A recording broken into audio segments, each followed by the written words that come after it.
Hey, what's up, everybody? It is Colin here on Talking Ball for the member show, the impromptu last minute member show. And boy, howdy, do I have some awesome people already here for the show. So without further ado, let's bring in the guests that we've already got. Here we go. First, we've got Josh. What is up, man? Didn't like that. Yes, Yeah, Josh Colin. from Spurs Live. What's up, dude? All good, all good. I wrote to you on the WhatsApp group. I just look now. Colony. I called you Colony. So Yeah, that's good. Hey, excuse. maybe that's the new nickname. I'll take it. I've been called uh, worse. no, but it's Been all called good. It's worse. all good. Doing well here. Why not? It's 4:30 Tuesday. Not much to do. Just to chat some football. Looking Yeah, good. absolutely, man. Absolutely. And thank you for being here. And speaking of being here, we've got some others in the back. I'm going to bring them in as well. Mr. Adrian Stroker is here. How are you, Adrian? Fine, Colin. How are you, Josh? I'm fine. Hello. Thanks for the invite, as usual. Yeah, thanks for being here. We really do appreciate it. And last but absolutely certainly not least, it's Mr. Eltel Cockrell himself. Hello, Jose. How are you, buddy? Just going to make coffee, guys. I've got to get a drink. Okay. Yeah, no problem, bud. And so everybody, by the way, if you have not, I'll be plugging the channels of all these gentlemen and anybody else who joins the show today. But yeah, please make sure if you haven't already, you are subscribed to both Spurs Live and Eltel Cockrell. We'll get those links in. And yeah, welcome to the member show, guys. Everybody, membership link is pinned in the chat. So if you are not a member and you would like to be, and you would like to have your say on the show today, grab a membership, and then you'll be able to see that link. You can jump right in. We would love to have you. And speaking of members, we got a new one today. Chris Peters became a YouTube member. Big up to Chris Peters. Just want to say big up to Chris. But yeah, you guys, everybody, Tuesday, I'm off work, so it doesn't feel like a Tuesday. But everybody, all right? Doing well. Not too bad. Nice. So Jose, how is or / was work? I don't know if you're still finishing up. Not busy as per usual. I'm not busy now that they've announced elections over here. The general election, I'm even busier. Snap. Well, hopefully that all goes okay. That kind of sounds like it sucks, but yeah, you can do it. If anybody can handle it, it's you. I got faith in you, buddy. But yeah, guys. I don't know if you saw the title of the video today, but yeah, just wanted to talk a bit about the state of the team, what us fans can or can't do, and where you guys think the trajectory of the team is. And I have some questions for you guys and pick your brain on that. But again, thank you guys so much for being here. I want to get through some of these comments before I just get absolutely buried in them, because that's what I tend to do. Chris Peters is saying afternoon and welcome back. Chris Peters, good afternoon to you, my friend. Always good to have you here, dude. Chris is saying good morning to everybody. And he's saying, please hit that like button as you watch the show. That would be lovely if you guys could do that. It always helps. Daniel Coy's in the house. Big up, Daniel. He's answered my question already. I said, are Spurs fans to blame for the mediocrity, for accepting mediocrity? He says no, but Spurs fans can demand more from the club, which unfortunately we don't, mate. And I'm going to star that. I absolutely want to come back to that. Big up, Daniel. Thanks for being here. Scott Colliver is also in the house. Big up to Scott Colliver. I'm trying so hard not to say your name with the Scottish accent, bro. I know you're not Scottish. There was a time where we did that all the time. But Scott, good to have you here, man. Just a Harmless Potato is also in the house, saying good morning / afternoon to everyone. Big up to you. And they're using their member chat. They've been a member for 1 month, saying big up to all of us. So, yeah, Just a Harmless Potato. You are truly my favorite potato. Don't tell anybody. Actually, no, wait, the other potato's here. Dang it. I ruined it.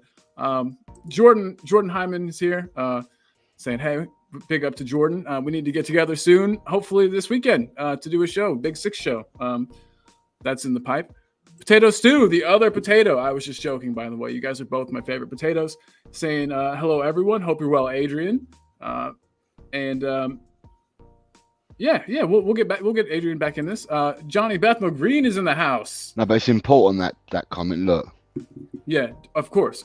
Yeah, I was gonna pull it back up whenever he got here, but he said, "Just want you to know your He's opinions are always welcome." He's there. He's back. Yes, Adrian.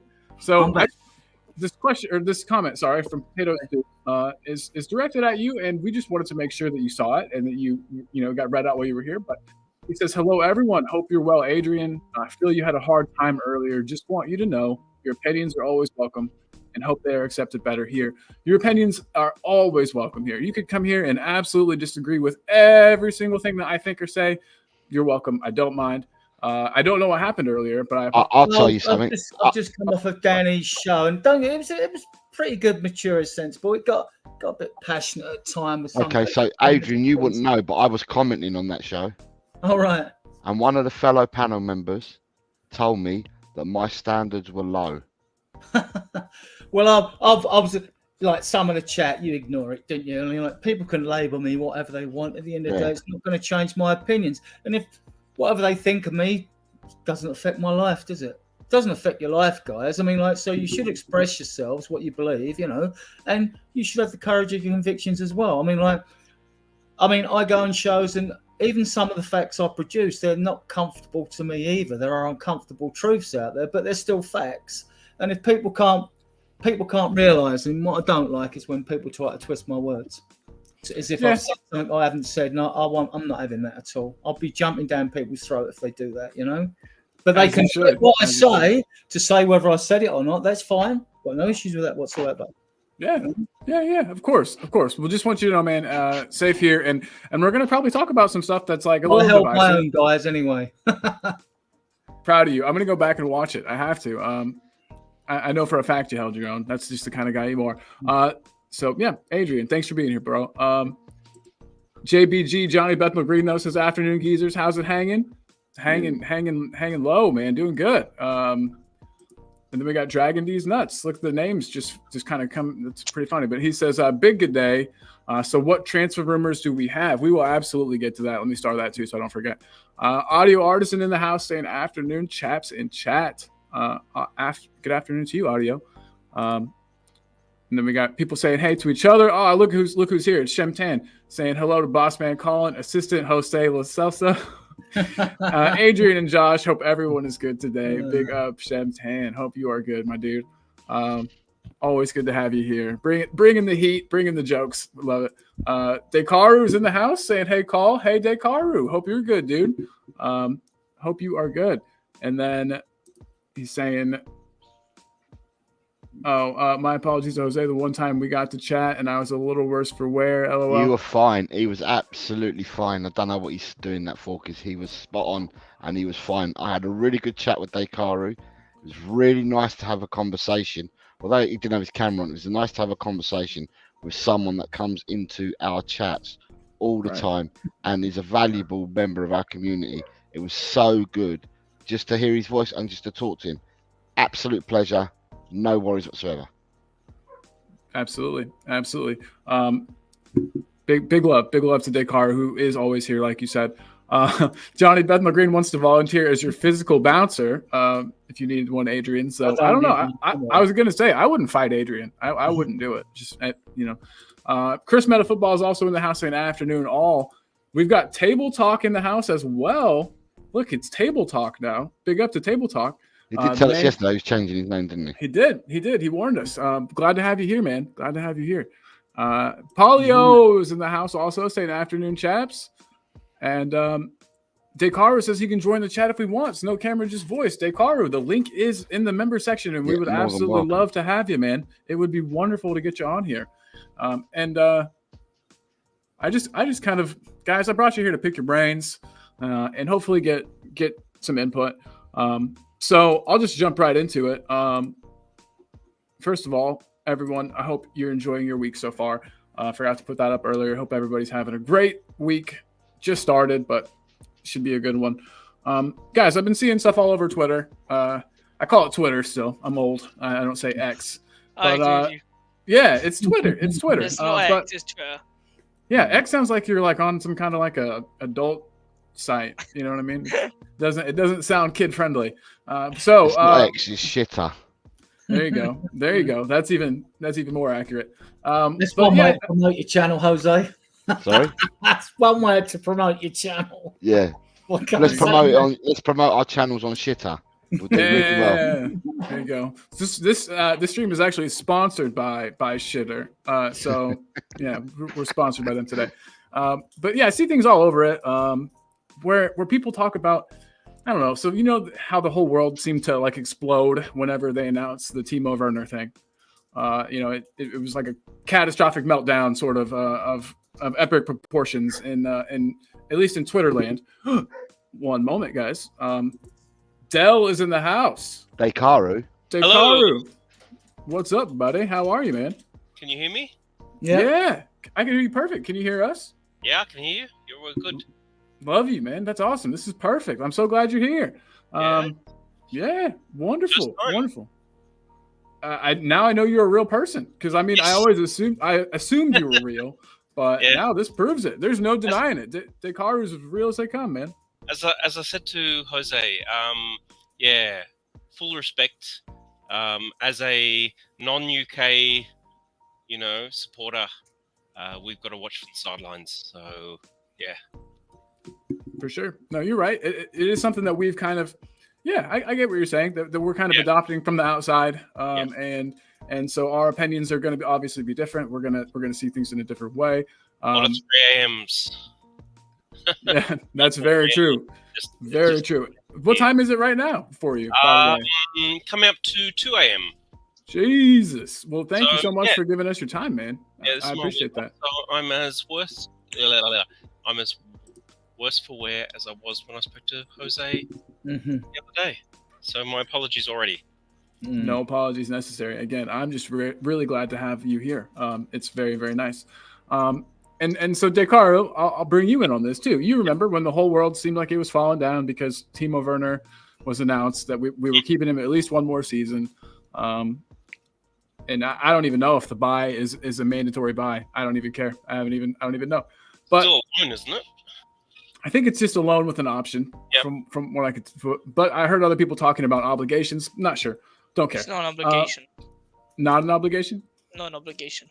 Sweet. See, even better. Like, and the argument from a lot of people was that by accepting this, which that Spurs fans are somehow accepting mediocrity, and that the state of the club is those fans' fault.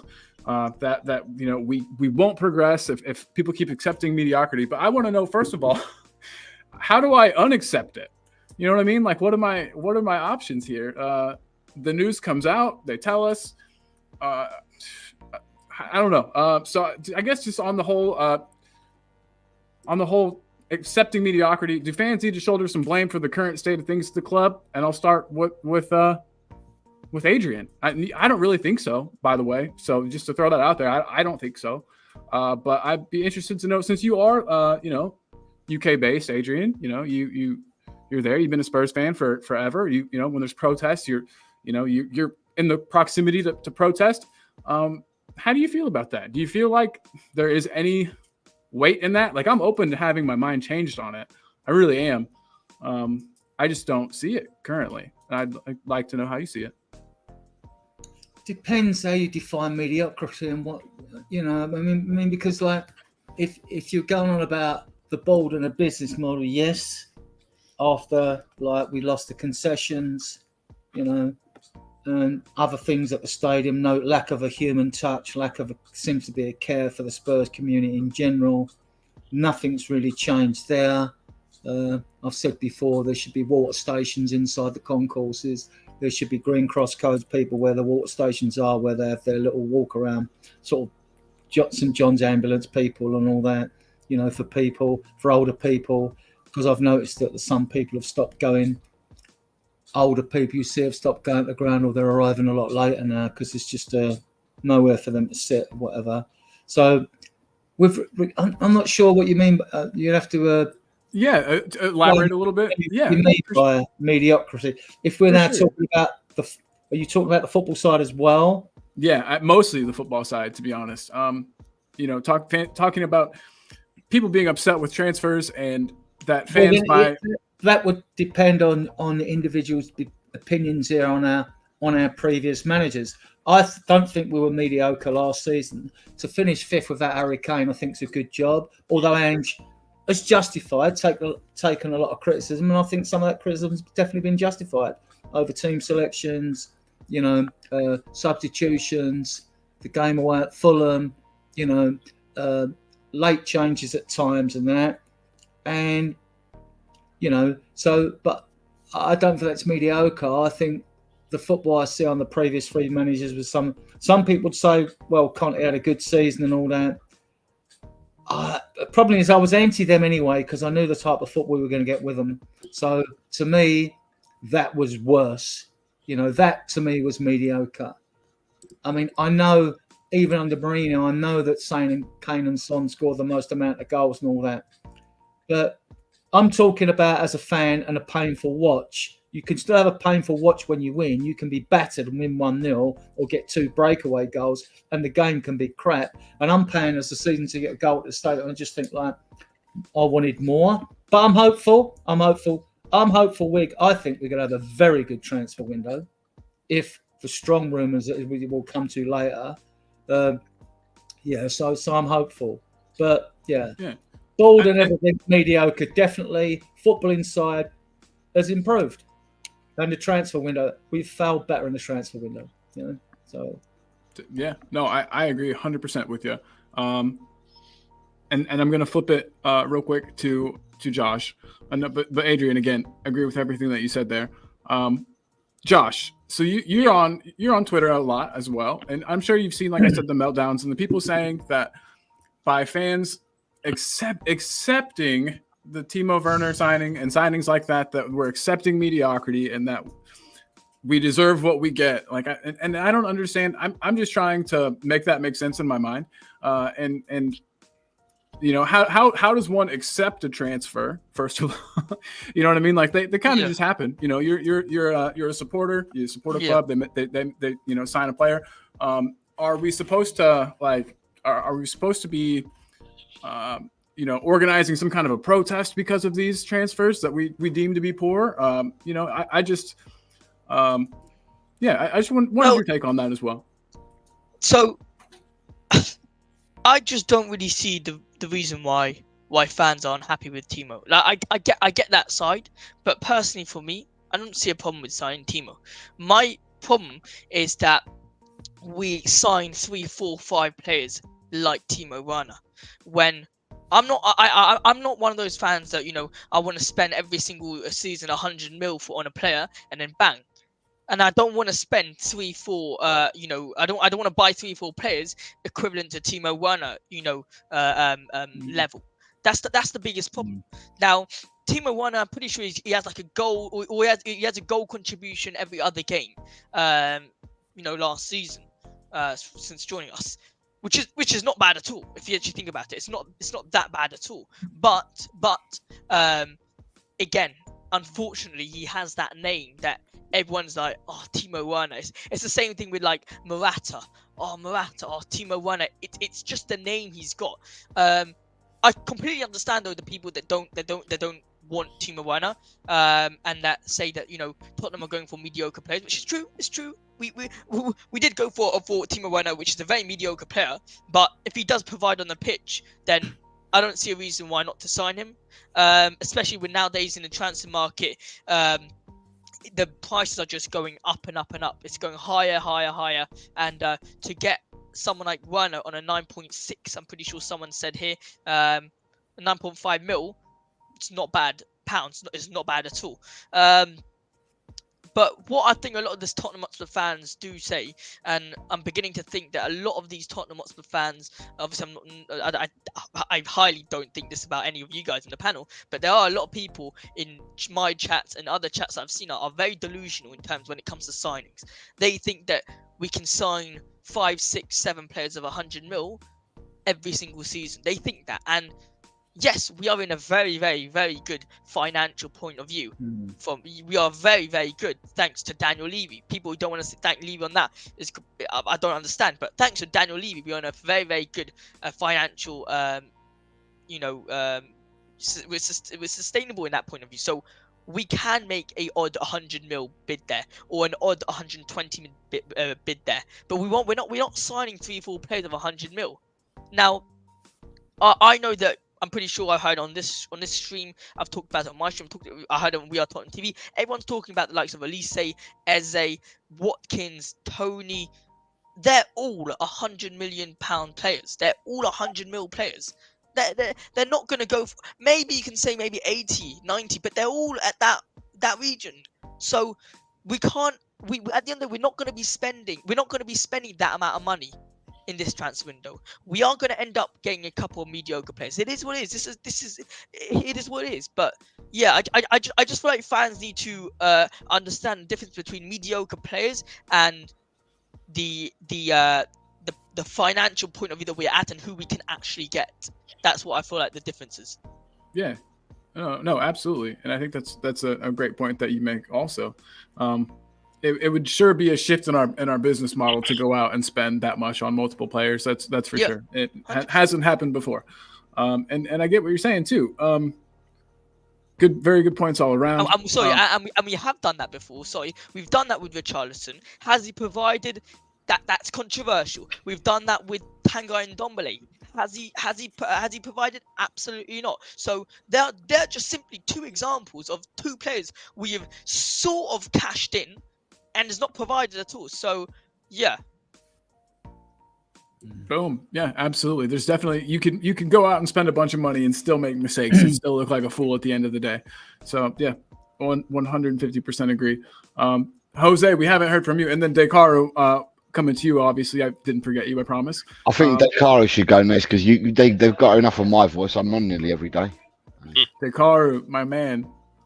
Hey, so have you seen the stuff that like I'm referring to? You know, where like fans kind of like blame other fans and say it's X group of fans' fault because they're accepting mediocrity. And have you seen any of that? First of all, before I like ask you too much about it, have you seen any of that like going on? Because I've just seen it a lot lately.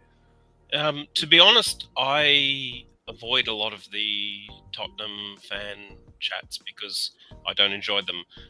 There's a certain level of negativity. As an Australian, you know, as someone who has seen Ange take a very mediocre Australian team to an Asian Cup win over Sonny's South Korea, I've seen what he's done. I've seen what he's done in Japan, having also lived there too. I try and avoid that crap.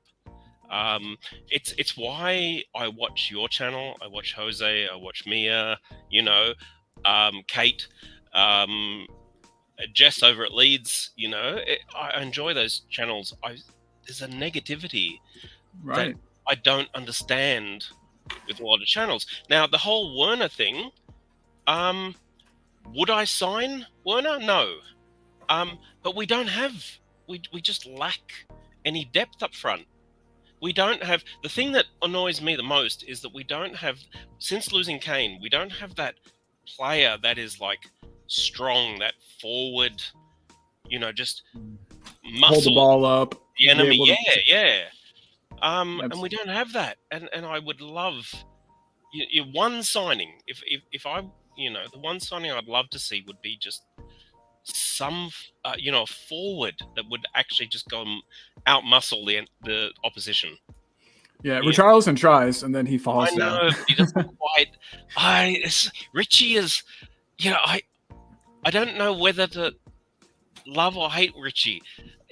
Every time I think he's doing well, he then falls away again. So it's so frustrating. I want him to succeed. You know what I mean? Absolutely, because you can see how bad he wants to succeed himself. Yeah, he wants to.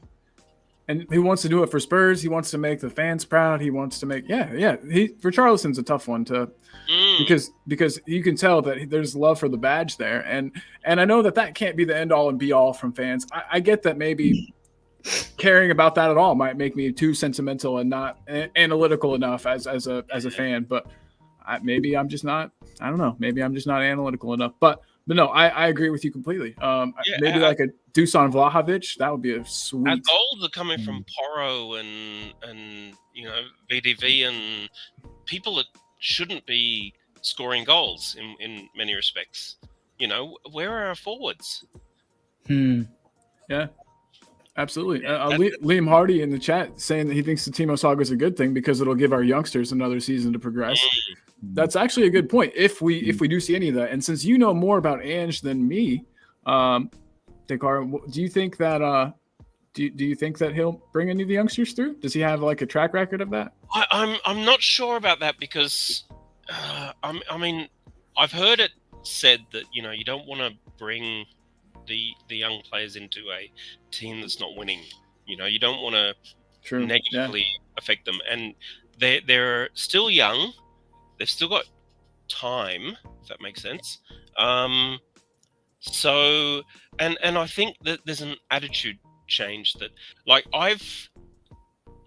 from my perspective, we have not had a lot of ability to watch the Premier League. So it's only with really Optus Sport over the last maybe 3 or 4 years that I've actually been able to watch games, even though they are ridiculous hours in the morning.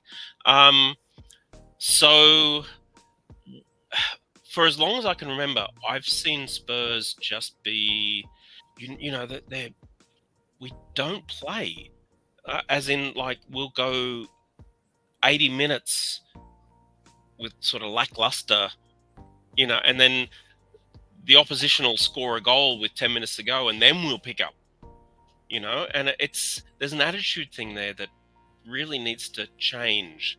And my personal belief is Ange is trying to change that. He needs to, we kind of almost need to break that mindset before we can start to rebuild. And I don't know. It's frustrating. It is, and it's hard to place your finger on exactly what the issue is. You know what I mean? Because clearly there is one. All very good points. You look at City, you look at Liverpool, you look at those teams. They have a mindset that we need to develop. So, I don't know. No, If you look at the Werner Johnson situation, I wasn't a fan of Werner before he came. He had a good season in Germany to get a move to Chelsea. Played him on the left end through the middle, then decided they didn't want him anymore. With Werner, for the amount of money, I've always said we should have another ready playing. I'd watched him on videos. He didn't show what I like to see in videos. I know videos usually show players in a good light, but I'm always looking for players with vision, like who move the ball quickly, can make things happen and all that. And he lacks that sort of maturity. Having said that, 5 goals and 7 assists is not bad for a kid. But why are we playing a kid or someone? I mean, all right, we know he wouldn't have got so many games. He'd have been drip-fed into the side if we didn't have all the injuries we had. So that's one thing. That's a mitigating circumstance. Right, Paris. You got to remember Perisic. Right. But then we go back to my argument. The fact is, if you want to win the league and you want to score 90 goals, your front three have to perform, and our front three has been pants all season, apart from Son. I mean, and you need 10 goals out of Vernon, you need 10 goals out of Johnson. In Johnson's favour, though, he has got the potential of a much higher ceiling, whereas I don't think Werner's going to get any better. But Werner is Werner. I still don't think he could freak it and have a phenomenal strike rate season, but I think. And before anybody says, there was a lot of people said, if we sign Werner, I'm Ange out, and all that. Well, I'm not. I'm Ange in all next season, right? And it's not that. You have to go back to the January when he was signed, right? When we signed Johnson, he was an Ange signing, even though we'd looked at him and Paratici looked at him, and I'll come to it in a minute. And so was Werner. Even though Werner was an opportunity signing in January, he was an Ange signing. And why were they Ange signings? Because they're both fast players. We play out wide and hug the touchline. They're perfect for the system. So this loan deal, extended loan deal, because we don't know the plan of the recruitment team, how they're going to spread the money. This, to me, Werner comes in, but Son has the left wing spot. If we get Eze can play left and as number 10. But then you're looking at Charleston. I think he'll stay. He won't be going because you then need to, if you get him in, which is the rumour that he said yes, then you got them two, and then you have to decide what happens with Parrott and Velez for next season without going at the youngsters. And then on the right, you have got Johnson and Decky. So if you get Jimenez in, who fell off a bit towards the end of the Dutch season, but Eze, who would be a marquee signing in my opinion. I like the player a lot. He is quality, right? So then you fixed the front line, although you could really still do with adding some more to it, another one or two, right? Then you look to the midfield, Gallagher signed a new contract with Chelsea, and so that would only bump up his price if you wanted to buy him. And I look at other midfielders we've been linked with, Morgan Gibbs-White, we've been linked with Riley at Celtic, we've been linked with Edison at Atalanta. We've been linked with loads of midfielders, right? But I don't see a lot of the midfielders we link with being box to box. And as Ange likes to play with 2 8s and a 10 most of the time, I'm struggling to find, unless Jose has a look around, I'm sure Josh has a good look around as well. I'd be interested to hear their take on any number 8, because I think he wants his number 8s to share the number 6 role, the defensive role that a number 6 brings to you. And I think he wants to be able to do that as well. Right, so with like a Maddison up front, or with an Eze in front of them, or Eze could always even play on the left wing.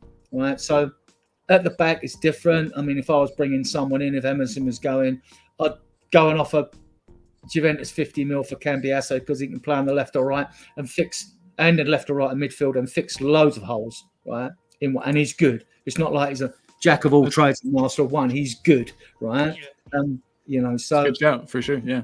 Yeah, so, I mean, ideally, I'd prefer Vlahovic up front, but, I mean, I don't see that happening unless something really happens late. I'm still expecting Paratici to work his consultancy magic in Serie A, though. I'm expecting it. Because if we need a right back and a left back, and we're struggling to find them, you want good defenders, you go fishing in Serie A. Because the Italian always produce good defenders. So I'll shut up now and give Josh... You're good. You're good. I just want to real quick big up Ryan G, who's bigging us up. Says big up Colin, Jose, Dekaru, James, Adrian. Big up yourself, Ryan. Nice to have you here, brother.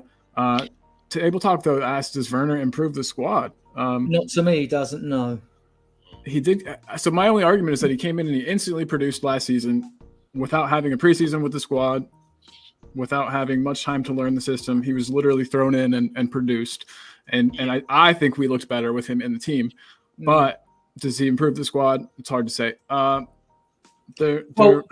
so much. Look, he's a good footballer. He's an international. He is a good footballer. He takes up good positions. He's got pace. He can't finish, though. He can't finish, and that's no good for us as a front three player. We need players that can put the ball in the back of the net. So what do you think happened? What do you think happened to him? He's got over 100 goals in the Bundesliga. Do you think that he have a lucky season? Look, he doesn't. Does he look to place a finish? I think he's mentally a bit broken in that regard right now, because after you look up, he knows what he's doing with the ball. Werner, he's a hit and hope merchant in front of goal, as far as I'm concerned. That's why they blast him over the bar and things like that. Why not toe poke it then? Keep it down. I hear you. I think something must have gotten in his head. No, it's Josh. Sorry. No, I just feel like over this past 6 months of Werner, I feel like there's been too much. I do blame Werner for a lot of the misses he does. Yeah, and a lot of stuff he does, I blame Werner. But I just feel like there's a lot. It's very easy for Spurs fans to just shout at Werner. I mean, to be completely honest with you, I don't think Son's been any good. I think he's been absolutely atrocious. I don't think Johnson's been any good this season. Maybe he's had this bar game here and there. I really don't think he's been good. Should we even talk about Maddison? Where's Maddison been since the injury? Bissouma pants. And if Bissouma, I mean, and this is not his fault. And comments, don't get at me this, but Pape Sarr, because he's been playing too many games, his form has also dropped. Now, he's been our best midfielder this season, Josh. Yes, Pape has been our best midfielder, but he shouldn't have been playing that many games. He's still developing. He's still a youngster. You don't chuck in a youngster like that. Now, for me, again, a lot of this downfall towards the end of the season, a lot of it was going towards Timo Werner. All the blame was majority of it was going towards Timo Werner, which I really don't think is fair. I think I don't think he's wonderful. I really don't think he's great, but what I do think is for now, he offers us something so different off the bench that is so vital. It's so vital. You look at Kulusevski. I mean, we've tried playing him at striker, playing him at a right wing, tried playing him at left wing, tried playing him at cam. Has he really done? I mean, at games, sometimes he has done something, sometimes he hasn't. But that's one type of winger. Then you've got Brennan Johnson. Then you've got Timo Werner. Let's say as well, you got Manon Solomon as well. So you've got variety of wingers. But if you actually had to pick one that's just so different to everyone else, it's Timo Werner. Timo Werner is the winger who actually utilizes his pace every game. He utilizes his pace, whether or not the ball ends up in the net or not doesn't matter. He utilizes his pace. Brendan Johnson, on the other hand, his dribbling could be good. His dribbling could be good, or his pace could be good, and he also finishes. So we got different types of variations. Then we got Kulusevski, who cuts in. He does not utilize his pace. He doesn't do anything. He cuts in, uses his body. And then we got Manon Solomon. Well, for the game that we saw him, or the 10 minutes we saw him, he's got some decent dribbling. He's got some decent dribbling, but that's really it. So he had two assists that game, Josh. Yeah, 2 assists as well. 2 assists as well. So my point is that I think Timo Werner gives us a complete different variety of winger. If we can go out there and get a Naki Williams, you know that. Sorry, not Inaki. Nico Williams. Sorry, that type of winger. Why not? Much better upgrade. If we can get a fast, Jeremy Doku, quote unquote, Jeremy Doku type of winger, why not? I'd happily take him. But for now, in the market, we've got Timo Werner. Now, just to go back on what you said, Adrian, in regards to the number 8 position, there is a player that I personally would like, but he's going to cost a lot, and it's Thuram. He's interesting. Now I've got the transfer market up here. He does play for Nice in League One, and he's around 40 million. So we are going to be splashing cash no matter what. Like whoever we choose, we are going to splash cash. But now I just don't think this Tottenham team can work without a 6. Because our defense, sure, it's great. If you think about it player by player, we have a brilliant defense. We really do. But when we now talk about our wing backs going into midfield, going to overload the midfield, and plus we have an 8, and we've got a cam now, and no one's really being that DM, then we're left with 2 centre-backs at the back. And no other team, and I check City, no. Liverpool, no. Arsenal, no. Not a single team leaves 2 centre-backs at the back, especially when they play a high line. Now, if you were to tell me, all right, hypothetically, you were to tell me, okay, we're going to go buy, I don't know, Onana. We go buy Onana. If you were to tell me go buy Onana, and you tell me he'll be playing as a DM, I'll be okay with that. Because that means he can defend, or it doesn't matter Onana, whatever player, he can defend when the team goes on attack. He can help the team maneuver the ball towards the forwards, and also, like I just said beforehand, play as almost another centre back when the high line is going so forward. So this number 6/8 role, it's really important we get that right. It's really important. I think our season is, sure, we need a striker, but our season really does depend on that CDM, because if Højbjerg leaves and Bissouma's on his crap form, then we're going to really lack that CDM spot. Then you play VDV at the back with Dragusin, you play Romero as your number 6, because he could do that job. He's got 5 goals this season. See, others say that as well. I've been saying it for a long time. I believe he could, but it's opinions at the end of the day. But the question is here, though. Do you start Van de Ven on the right, or do you start Jackson on the right? Jackson on the right. Right. No, look, I'm not sure. Maybe that could be an option. You know what? I said this towards the end of the season when what's his name, Ange started playing Kulusevski at that cam or striker. I said, you know what? If this works out for you, brilliant. If it doesn't, brilliant. Like, I'm happy you're trying to sell. I wouldn't be upset if Ange tries Romero out in the DM spot. We've got nothing to lose at the end of the day. We've only got something to gain. If we currently we don't have a DM. We don't have a DM. Bissouma is not a good enough DM. Beginning of the season he is. Now he isn't. Højbjerg is leaving. Well, I wouldn't mind trying Romero out there, but I personally don't think it will work. Well, we'll get a clue, won't we, Josh? Because like we've got 5 pre-season friendlies to play. Right, we've got the 2 against Bayern Munich, 1 at the stadium, 1 in South Korea. That's a money spinner. Yeah. The 1 against Kobe in Japan, another money spinner. And then we've got the 150th centenary of Heart of Malovian because of Dave Bukai up there. And then we've got QPR. So don't get me even started on those pre-season games. Absolutely pathetic so far. Well, whatever. I mean, I still think it's a way of getting legs into players, having a look at youngsters that go away on the tours and whatever. So I think they're beneficial. I've always said, though, that I would always like the team back at the training ground a month before the season starts, right? To be able to work together on set pieces, free kicks, corners, blah, blah, blah, and all that stuff. By all means, have your pre-season, but get your pre-season games done early. But these are spread out. So these games, the ones at home, nothing. Yeah, the ones at home, there's nothing worry about legs. I mean, you got Bayern at home in August. You're at home. We're not travelling the planet. QPR and Edinburgh are up in Hearts and are not far to go. So I'm not bothered with that.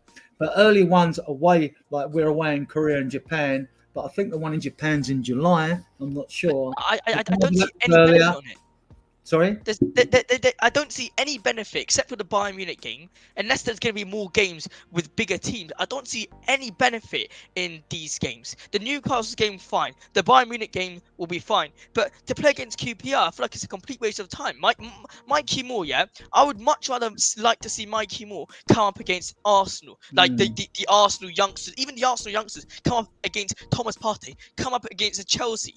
Like, QPR is not going to show us anything. It really isn't going to show. Maybe I get that, unless we're looking at some of their players. But I mean, like, honestly, it's not going to be a money spinner to Hearts, is it, or to QPR like it is to Japan or Korea for the 2 games out there, and they're money spinners. That's part of the Levy thing, bring some bucks in, right? But the ones at home, all right, the Bayern at home will probably be a sellout. I'm not going, all right. I'm not going to that game. I refuse. Like, I mean, because to me, it's friendly. Friendlies. I used to like the old Celtic fans. Someone at Celtic said when they talked about friendlies, he went, "This was back in the day." He said, "Celtic don't play friendlies," right? And I just thought that was a great saying. Like, you know what I mean? So yeah. Sorry, Colin. Can you bring up that comment from Ben?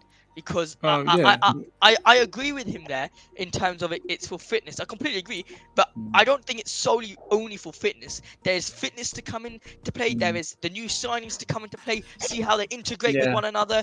There is set pieces to see how that happens. Money as well when you're talking about Daniel Levy.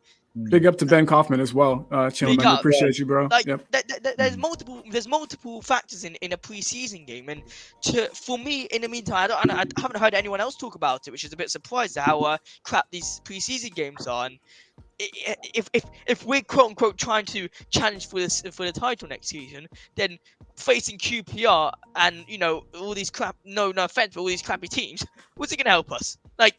It's just whatever. Well, they're a PR and money-making exercise. Yeah. Plus, it does get fans abroad a chance to see the team. So I'm not against it for that, right? But obviously, it should be beneficial to your manager and your players as well. It should be. So looking at players is good, like it is, because I'm pretty sure that Mikey Moore will get some game time, as will Donnelly. Tyrese Hall. Tyrese Hall looks to be. He looks to me. He's like Dembele. If he filled out Dembele Mark II, he's got everything. Holy shit! So you just woke me up with that. He's so confident on the ball. When you see him on the ball, it's just when you see a player like he's got it. He's just got it. And even when he plays him tight, he's always got the pass in his mind before a player gets near him. I hope he gets integrated into the first team this season. I really hope he gets some minutes in that. It doesn't matter though. Look at Kobe Mainu. That's the problem. If we don't take risks as football fans or football, fans, there's no point. Look at United. They risk Mainu. Man City, they risk their youngsters. Chelsea, they risk their youngsters. I don't see why Tottenham can't do that as well. Especially in that period of time with, I think it was Conte or Mourinho, where we were both of them. We were just falling down. And at that time, I was like, all right, playing the youngster, try him out. Look at this. United have got their DM or their central midfielder a new player, brand new player, Kobe Minu. Now they But- got a new player. But Ange plays youngsters, John. Josh, you look at Sar, VDV, and you Doggy. That's So true. we play I'm youngsters. talking about academy I players. know what you that mean. are I know what you tough. mean. I'm just Yeah. like semantics, right? Okay. Yeah. Be devil's advocate here. Well, okay, real quick. I want to say hey to Alan. Alan's here. Alan, up, what's Alan. up? Hi, Hey everybody. Alan and Dekaru, two people that are fairly new to the channel. It's Can I really just good to have jump it. in quickly? Yeah. As an Australian fan, look, I got to see Spurs play in Sydney against Sydney FC about 2 or 3 years ago, I think it was, and that was fantastic. It's the only time I've ever got to see the team play live. So those trips overseas, I know they're not real great for the team, but they are good for the supporters. Yeah. That's the only time I've seen Spurs play live too. It's twice where they came to the United States for preseason friendlies. So yeah, Dekaru, I am the same. I'm in that same boat. I enjoyed it. I actually I was lucky enough to get some autographs from the players after the match. And also, just want to shout out Ryan G. Love you. As a Wolves supporter, my local Wollongong Wolves. So I've got, there you go. That Wolves connection. and I saw Jess online as well, and fantastic channel as well. Yeah. I've got her link put in there too. Let me pull that up. But I also wanted to. So I'm trying really hard not. Well, I was trying really hard not to just like directly confront comments because that's never fun. But I don't know. I just want to know if you guys at all agree with this. So Scott, everyone knows that Scott and I disagree about pretty much everything in the whole world. But Scott's a good person. I like you, Scott. Not trying to be a prick at all with this. But he said there's no winning mindset to develop with Ange as manager. If we want a winning culture, we need a proper manager. And I just don't know who else. Scott, do you have any I'll just ask you directly. Do you have any suggestions as to who this manager should be? And do you guys think that there's anybody out there that would be doing a better job or that could do a better job or that we should have gotten instead? I feel like it's a very small pool of people that you're picking from. And Posh back? Like, I don't, you know what I mean? What? I don't know. So that comment just confuses me, but it's okay. Like I said, everyone is allowed their opinion, but I just wanted to start off that I think that Ange is the guy. I think if we back him, I think he'll build things. He clearly wants to win. He's very, very he has high hopes for the team. He believes in himself. He's got lofty ambitions. I like that. Everyone was all kind of turned off whenever he said he wanted to win the league next season. I think that's great. Why wouldn't you want that? What else would you want? And anyway, I think he is a proper manager. I think what he's done, like Dekaru said, with the national team in Australia, with winning the league 2 years in a row with two different teams in the Australian League. He's just he's done plenty for me to show that he is a proper manager, and just wanted to throw that out there and make sure that you guys agree that Ange is the guy? Yeah, I'm Anging all next season. I'm Anging in Ange I trust all next season because we can't keep throwing managers under the bus. Yeah, absolutely. The constant cycling in and out, I think, is just as bad.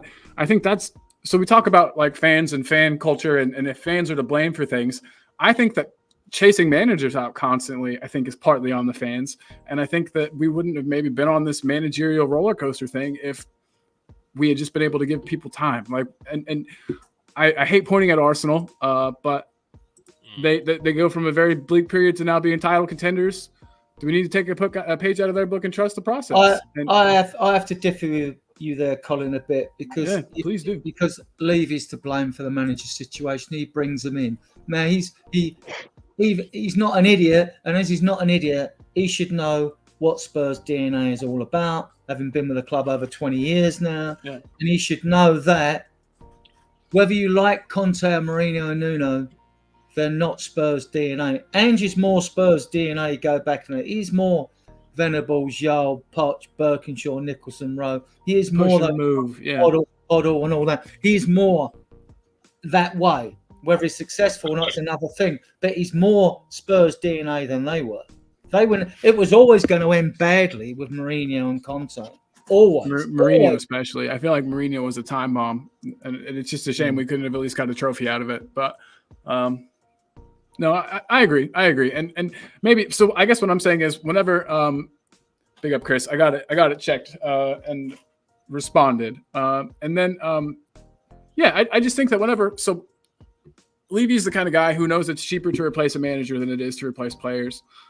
Levy's the kind of guy that whenever things go bad, he knows that there needs to be a change and he snags a new manager. And I think that part of that is, I don't want to say fans' fault, but I think that when fans get really like against a manager and when Levy takes notice of those things and sometimes makes a change. And I think that we just need to kind of relax Cole, and trust him.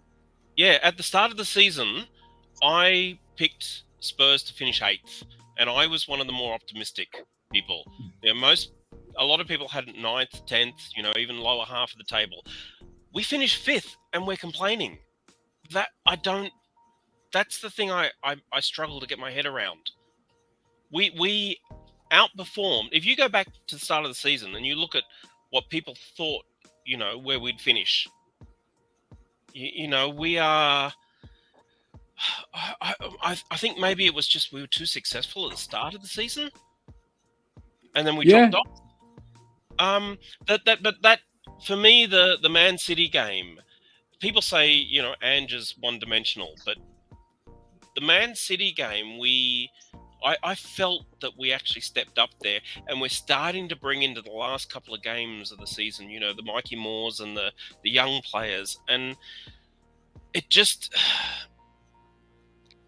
Arteta got Arsenal fans were like Arteta out for the first 2 seasons that he managed them.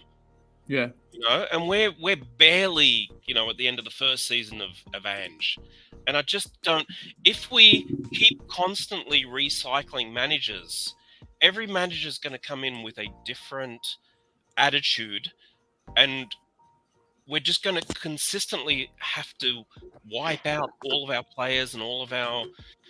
It's just, it'd be a mess. I don't understand that. So anyway. No, I completely agree. And by the way, can I just say again that it's awesome to have you on the show. Thank you so much for being here today, dude. Alan, we haven't heard much from you yet. Mr. Allen, who's got to work in a couple hours. That sucks, by the way. But I just wanted to kind of get your opinion. So the whole point of, not the whole point, but one of the main talking points I wanted to talk about today was that there's like a subset of fans and who rightly or wrongly are kind of placing the blame of where the club is on other fans due to accepting mediocrity. And I still don't know exactly how you do or don't accept the mediocrity when it comes to you. But just wondered, do you think, first of all, I guess with the Timo Werner signing, thumbs up, thumbs down? Did you freak out about it as bad as everybody else? No. I was a thumbs up. I look at it again. For me, I see it more as it's just good business. He's very inexpensive. I don't see another player for that price having the kind of experience that he has. You know what I mean? I think he brings experience. We do have a lot of young players that we want to bring up, and he has experience that they will want to share. And I think he can share that experience with them, even if he's not the end result. He is a bench player. He's squad depth. We need squad depth. And I think we didn't even buy him. We just loaned him again for another season. So I don't see the freak out. I guess I would be a little concerned if he was our answer to the left wing. I guess I would be a little disappointed, I think is probably best. I would just be a little disappointed. But as far as Werner, no, I was a thumbs up.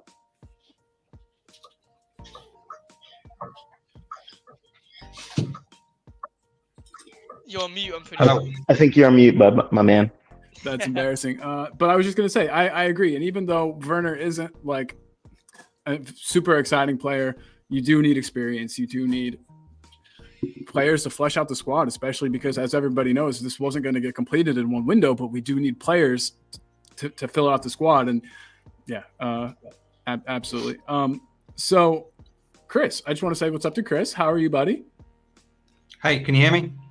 Perfect. Yeah. Look Yeah, at those okay, glasses, okay. Chris. Look at those glasses. I know. I feel like he's getting ready to take us to school. Love that. I got my sexy skirt on. I'll show you that later. Oh yeah. Ooh. Don't bust out the ruler. I haven't been bad. No spankings. I'll bust out something else. All right, Dekaru, Jose, Josh, Alan, Grandad, and of course, Colin. Good afternoon to everyone and in the chat. How's everyone doing? Good morning. 2:30 a.m. Good morning. Yeah, good morning. is a Yeah. Doing champion. good. Champion, Yeah, Dakar, champion. being here. We appreciate you. Yeah. Big time. Big up to everyone. Big up to everyone. Yeah, it's my day off, so I'm chilling. I wish everyone could be doing the same. It always makes me feel bad that I'm like, haha, I don't have to work today, but everybody else does. So, Yeah, Colin. that's what we were thinking about on Sunday when you were working and we didn't. So we're like, haha, ha, Yeah. ha. Exactly. I've got the whole week off. Haha. Oh, there you go. Rubbing Ruin the I show. I just had Nice. I just had 2 weeks. Now I win. And But I like forgot how to do my job in the meantime. I came back and everything was different. I was like, what the hell? So yeah, don't leave work for 2 weeks. It's my best advice. But yeah, so Chris, Yeah. real quick, I'm making everybody touch on it just because it's what I was talking about. But yeah, the subset of fans that say that it's because of the other subset of fans that Tottenham are in the predicament they're in because we're not demanding enough or we're accepting mediocrity. I just don't know how does one accept the mediocrity or not accept it? How do I give it back? How do I, you know what I mean? It's what do you do to, I don't know. You know what I'm saying? When fans call I get what fans directly, I'm just like, well, what do you want me to do then? Provide me with some kind of an answer or some help, tell me what you would like from me instead of just telling me I have a problem. Right. At the end of the day, we're all fans. Whether we're up here, whether we're down here, whether we're big up Chris, whether we're up here, whether we're down here, whether we're inside, whether we're out, whether we're big, small, black, white, green, whatever. But to be able to calibrate, to be able to be judgmental over what is good or what is not for a professional football team. I mean, I can have my say over Timo Werner. I can have my say over Ndombele, over our third goalkeeper. But it's just an opinion, right? And it's exactly, and it's totally valid for those who are kicking up a fuss about Levy out for the last 25 years. Everybody has their opinion. It's valid, right? Yeah. But we are absolutely nobody, and nobody is as qualified on fan channels, because at the end of the day, we are all fan channels. My channel is a fan channel. Your channel is a fan channel. What Adrian does is a fan channel. Right? What Josh does is what Jose does, what Alan does. We're all fan channels. We're not professional channels, right? So we have to me at least, and I hope I'm not disrespecting anybody or whatever, but at the end of the day, we're all fan channels, right? And whenever I went on my rant 3 weeks ago, whatever it was, this is what I was trying to say. We have to decipher what is and what isn't, what can and what cannot be. I'm not here to set the rules, but there's a clear pattern that I see. We are fan channels. We are not professional people, right? So we're all entitled to our opinions. But at the end of the day, if the manager says, I want Timo Werner, those who are in and like that, we're going to have a great day because Timo Werner's here and we're happy with that. Those who can't stand Werner and think he's crap, it's going to be all gloom and doom, right? But at the end of the day, those that are going to work with their professionals, those that are going to work and train and get the most out of those professionals, paying them stupid amounts of money, right, that we can only dream about unless you lot are lucky, right, are going to be them. Jesus Christ. That's all we have to, right? So I saw in the chat earlier, and I'm sorry I couldn't be here earlier, but thank you for having me. But I saw in the chat, is the standard Timo Werner? Yes, the standard is Timo Werner because the manager wants Timo Werner and has said green light Timo Werner because he is the one that I want. Okay? I don't care if X or Y fan channel says, I don't want Timo Werner, he's shit. But it's not up to us. It's not up to me. It's not up to you lot. It's up to the man that's working with them day in, day out. I'm sorry to be repetitive, but that is at the end of the day, right? What? And we're paying Werner our second. Well, that's not true, because I did that the other day, and he's on 165, I think it is. Okay. Well, Romero is on 170, and Sonny is on 176 or something like that. So that's not second. That's third. Okay. So, all right, we'll get our facts right. Okay. I like to be factual. I like to be statistically correct, and that's not true. So sorry. And this is what I'm talking about. We get on the end of something, and we all follow the pack.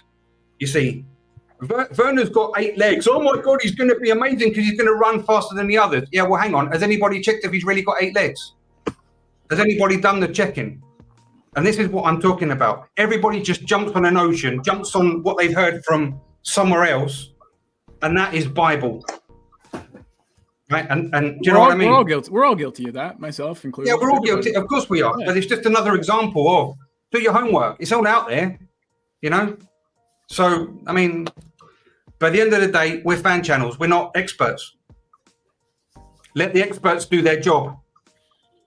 Right? Let the builders build. Let the cooks cook. Let the nurses nurse. Let the doctors doctor. Let the engineers engineer.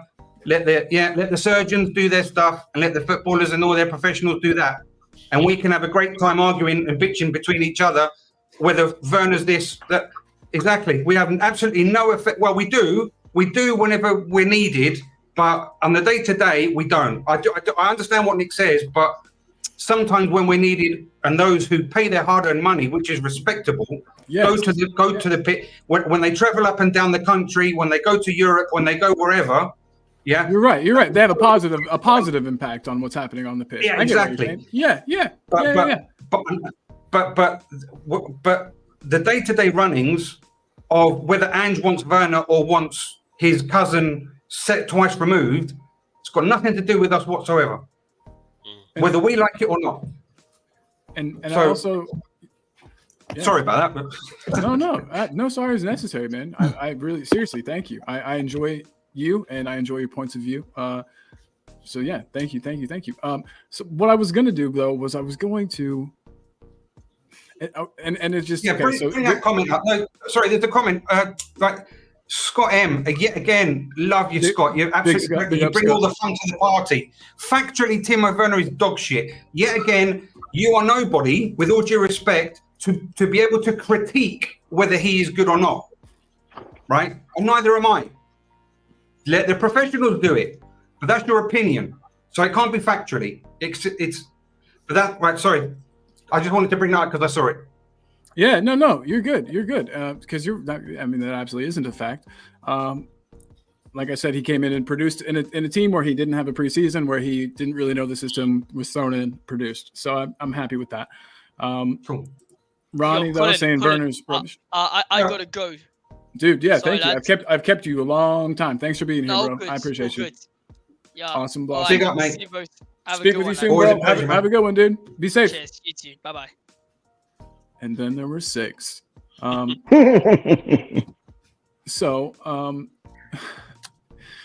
Adrian Chia's got a super chat in. Big up, Adrian Chia. I appreciate you. He says, you don't have to be a chef to know the food tastes horrible. And but you have to know how to cook it properly or not. What are SG? Your taste is subjective. Your taste is subjective, and it's personal to you. SGD, what is that? I don't know, but Singapore? Probably, yeah. I've Googled it before. That's hilarious. Yes, it is Singapore dollars. Okay. There was a Google already in my thing that said SGD money. But yeah, Adrian, thank you so much for the super chat. I agree with what you're saying. Like the eye test, you could tell, if you don't think a player is good or not. But at the end of the day, it's all subjective, and that's all any of this is. Exactly like we were saying, fan channels, subjective, but subjectively, you don't like the food, and I get that. And I like bologna sandwiches because I'm white trash, but maybe not everybody likes bologna sandwiches, and I get that, and that's just part of life, Shout out to Adrian and Cheng and all those that from this part of the world. it's hard to watch games when they're like at 2 a.m., 3 a.m. Mhm. Yeah, absolutely. Like weekend after weekend. It's you can't do it regularly. Definitely. You got to pick the games you watch, so it's hard. So yeah, Exactly. Shout Yeah. out to Adrian. Shout out to Adrian. Shout out to Chang. Shout out to Eugene. Shout out to yourself. Shout out to all the Aussies out there. And shout out to this man, new Papa, who I haven't talked to in a very long time. It's Jacob, United Spurs of America, saying good morning, y'all. Love me some saucy Ange talk in the morning. Good to see you back, Colin. Good to see you, buddy. I hope everything's going really well with you and the fam. I have seen some streams. We need to talk. We need to talk, man. But and we got everyone saying hey. And Scott M don't need to be a professional donkey like Ange. Timo Werner sucks. Timo Wiener. I just noticed the wiener there. That might be the funniest joke of the day. Timo Wiener. I'm gonna call him that, but in like a positive way. But what else we got? Turbo Wiener. Terrible in front of goal, but don't let him shoot. But his crosses, he's probably been the best crosser. He's the only one that I feel like effectively does those low crosses. You know what I mean? Yeah, like Exactly. the cross has been good. Just don't let him shoot. Shit. Adrian's back, and Adrian, you're on it today, dude. With another super chat. Thank you so very much. He says, "Yeah, I wake up at 3 a.m. to be served a bologna sandwich." So I'm guessing you're not a bologna sandwich guy, which is fine, and you're not a Timo Werner guy, and I get that, and it's just basically comes down to we have to trust that the manager wanted him. I think that it's disingenuous. A lot of people will say, "Oh, he's cheap, Levy signing."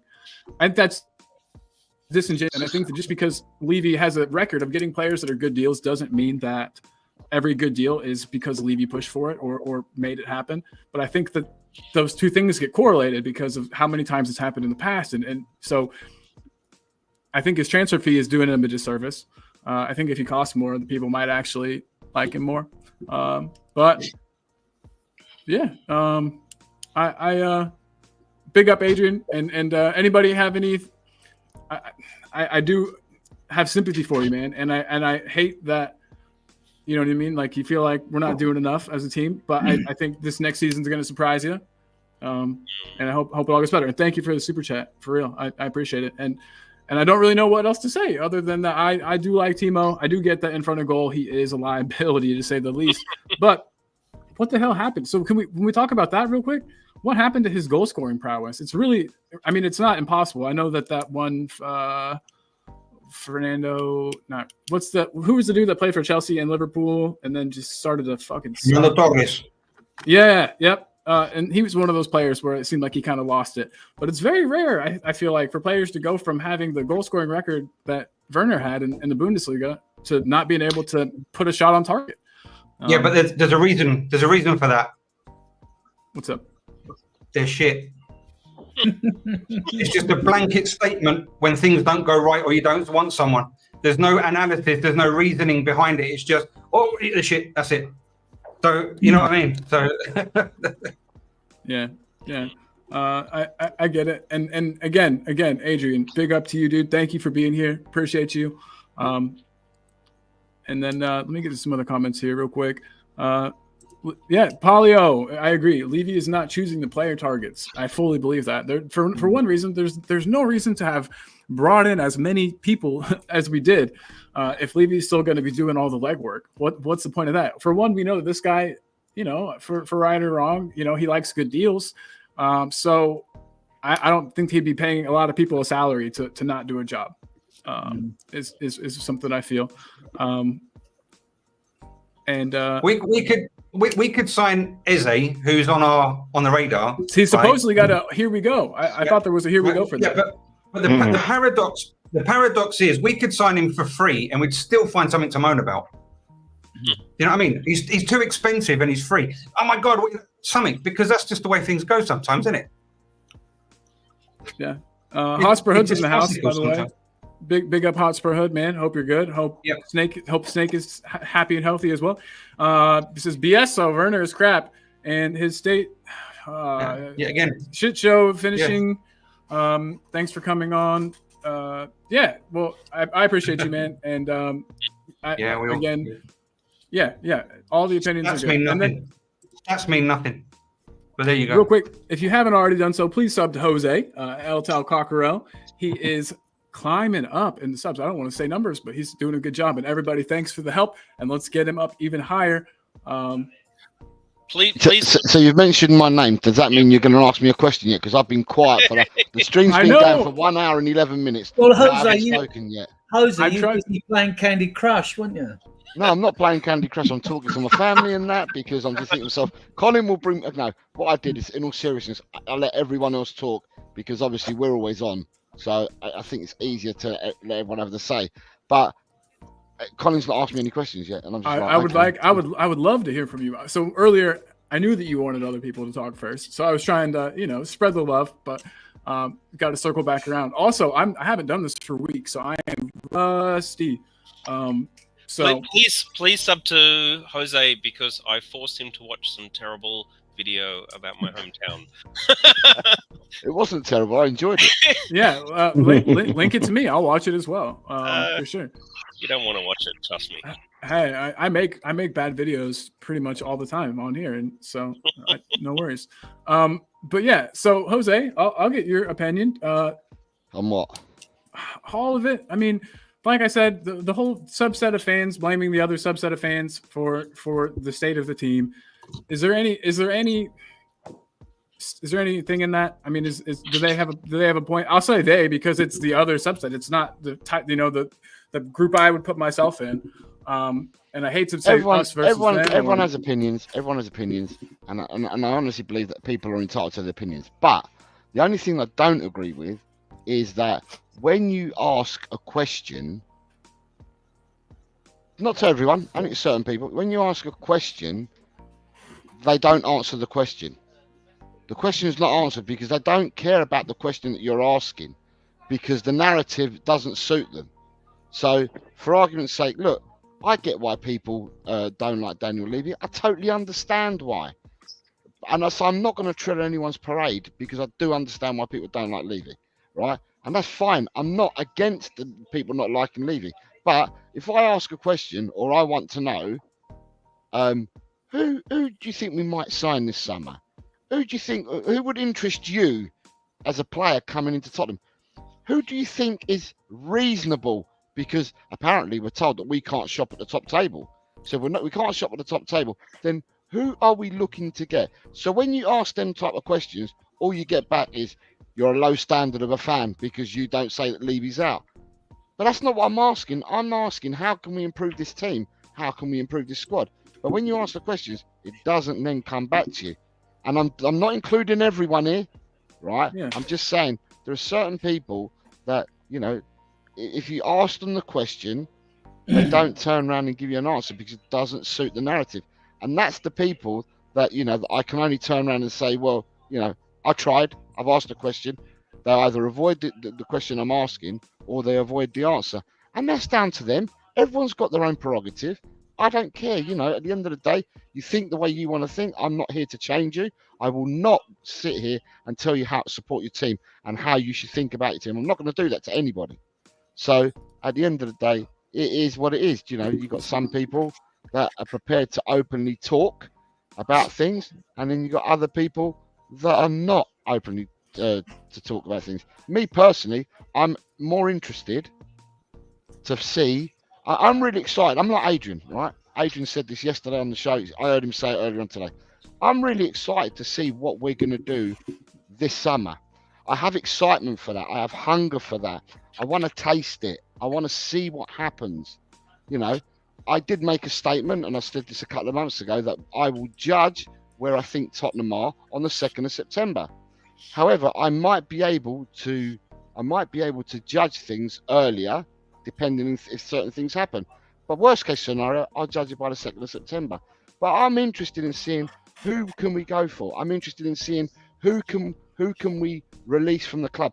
I'm interested to find out what teams will want to come in for some of our players.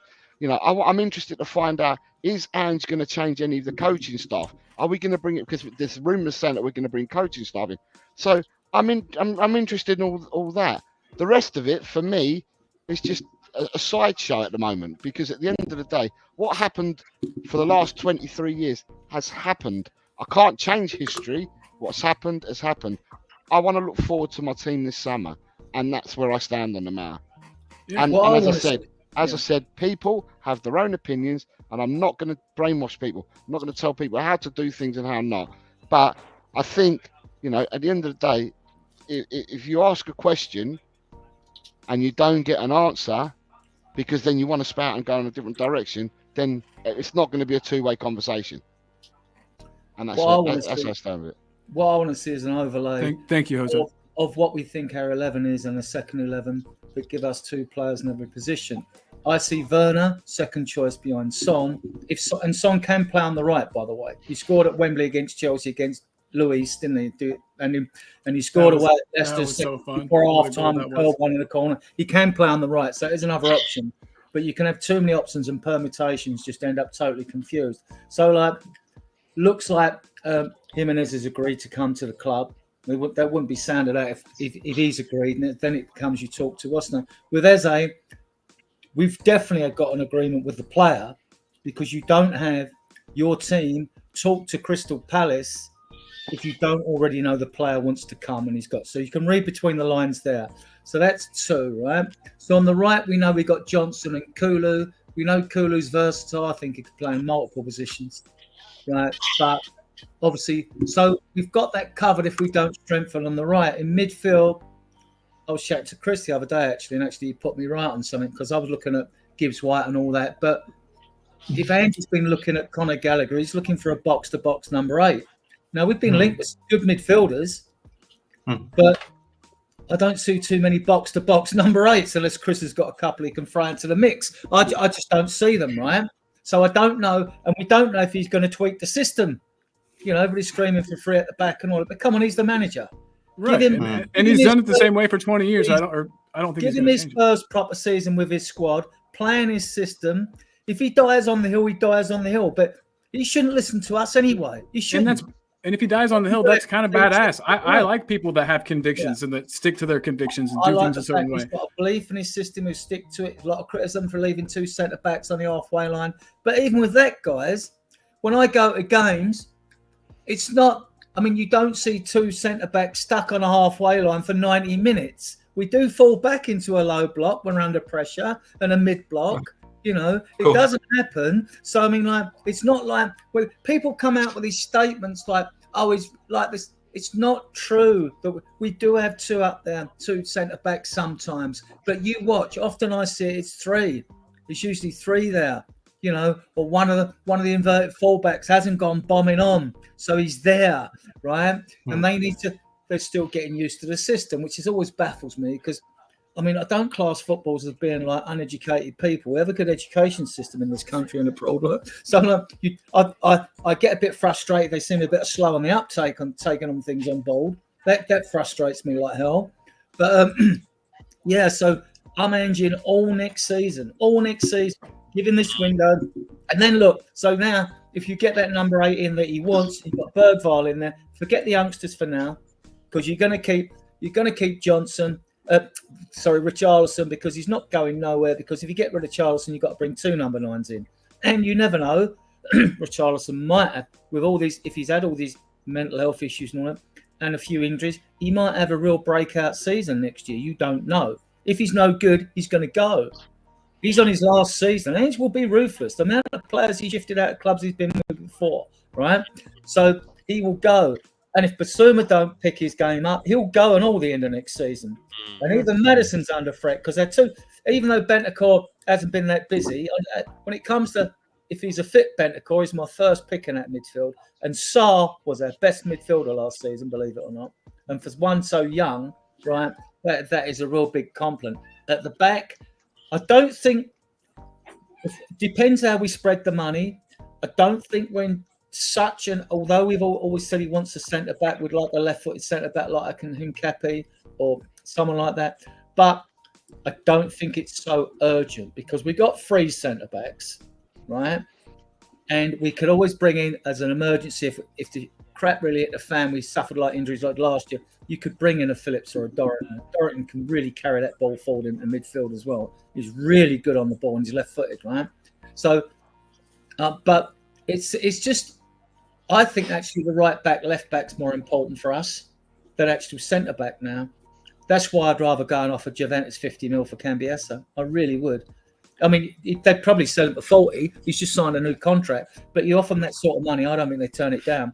And then it's a question of whether the player would come, because he can play on both sides. And he would be filling holes until we can get to the next window. But we'll see. We'll see what we bring in. We've got to wait and see what we bring in this window. And I think we're bringing 4. I think 2 of them will be Eze and Jimenez. I want Vlahovic, but I think 2 of them will be Eze and Jimenez.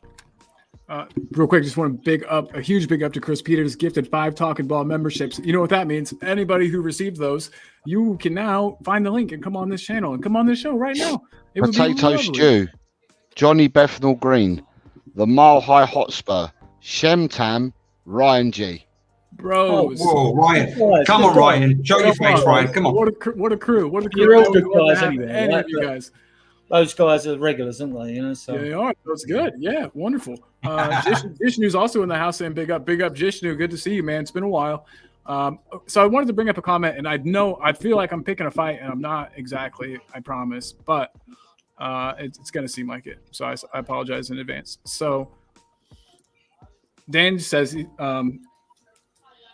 bang average players, and you're happy with them, be happy Spurs win nothing. So you seem like you're not happy, kind of the opposite of happy, but that's not helping us win anything either. I just don't know what the point of being fucking miserable is when you could just choose not to be. But and if being miserable was making changes, if that was getting things accomplished, then it would make more sense to me. But since it's not, I just don't see the point. I don't personally have time, but maybe other people do. And also, Adrian Chia, I didn't forget you. Another super chat, absolutely nailing it today, saying that agree the diners are not at fault if the cafe is bad. Boom. Yeah, Adrian, thank you for that again. Appreciate you, buddy. But I don't know. So if everybody was unhappy, if everybody got behind this whole the team's not good enough, everything's not good enough, what would happen? Levy would panic, fire Ange probably, and then we'd get a new manager, and then what? I don't think he'd dare fight Ange after the last 3. Not this time round. And that's where I think we'll go better. Look, we only need about 100. We got more than 100 million to spend, and like 100 million would get us in 5 quality players with down payments. So there's no excuse for this window. To me, if we don't have a good window, even me, who is an optimist, I will be paid off considerably. Agreed. And I think they're going to be. Can I just say to you, Adrian, you followed the team. Oh my God! Hold on, just before you do that, there you go, Colin. Karu, you maniac. Mm-hmm. Hey, you done, mate. are a wonderful person. Thanks for being here. You didn't have to do that. I hope you know I appreciate it more than anything. But I always feel like telling people not necessary, but I appreciate it so much. And yeah, dude, you're always welcome on. Dekaro's still here. He sent that in, and he's still here. Okay. I'm still here. Barely awake. Sorry, mate. Sorry, I just didn't realise. I thought as Dekaru left and then sent this, and I've just realised he's still there. Yeah. Hey, you're always welcome, man. Anytime, literally. So what I was going to say is to Adrian, right? And I don't, no disrespect to the rest of you guys, but Adrian has been a supporter longer than me, because I'm probably the second. I might be me and Dekaru probably second oldest here behind Adrian, right? But Adrian, you supported the team for years. You've seen success. You've seen dross. You've seen everything, right? But even you, I've had conversations with you, Adrian, anyway, many a time about all this season and whatever. You're looking forward to this transfer window, aren't you? Yeah, I'm excited by it. I mean, my excitement is the transfer window, plus the under-21s have been an absolute joy to watch this year. We've got so much talent coming through. You can't tell whether they're going to make it or not. Fantastic. But you see signs in when you get certain players that just stand out in a game. I mean, Scarlett did. I think Scarlett's going to have a good career If he's given a chance at Spurs or not, who knows? We don't know, because the history of the Premier League is not good when it comes to producing young players, right? Because only 3% make it as part of their first team squads, let alone through to the first team. And it's different in Europe because they don't have our money. Premier League clubs can buy quick fixes or buy fixes for their squad where it's got holes in. Even the less wealthier teams can do that. So that means that their managers don't have to take a risk on a youngster. Whereas abroad, you'll get a Bergvall, you'll get players like that come through, you'll hover around, you're like, oh, should we go for him, should we not? I mean, last year it was that Auburn player scoring all them goals. He fell off the pitch, but now he's got a transfer to France or somewhere, I think, stuff like that. No one mentions the players that fans were screaming for that turned out to be failures, do they? No one mentioned those. They don't. There's loads. They said we should have got, but, So so it's about 50-50 that way. Saying that, I know that. But, right, Chris, are you looking forward to the summer transfer window? I always look forward to transfer windows. I absolutely love it. And whether it was in England, where I used to live, or here in Spain, back in the day, it was always teletext, Oracle, whatever it was. And I would come in from school whenever, because obviously transfer window opens before school's over. And I'd be banging, the rucksack would be on the floor, get the remote control, bang on Oracle. Whether anyone was watching the TV, get out of the way. I want to put on teletext, Oracle, whatever it was called back then. I want to see Alan Shearer was on to Barcelona back in 1996 for whatever it was, and he ended up going to Newcastle. Whether, so-and-so was on to, whatever team, and all the rumours and the whole lot, even second, third division, I couldn't care less. I love football, above the colours, above whatever. I love the game. I love what it represents for me growing up since I was a 4-year-old, right, playing and the whole lot. I just love it, right? And as a community, as for all its pitfalls and for all the positives, I love football, right? And I could talk about football for 3 weeks, but the transfer markets is just brilliant. Who's going to get who? Who's going to get what? Who paid for what? Who paid for this? Who paid? And the sad thing that I've seen in this last year that I've been in and about, a bar of, a slight, time, is the fact that this fan base has been so divided because of opinions.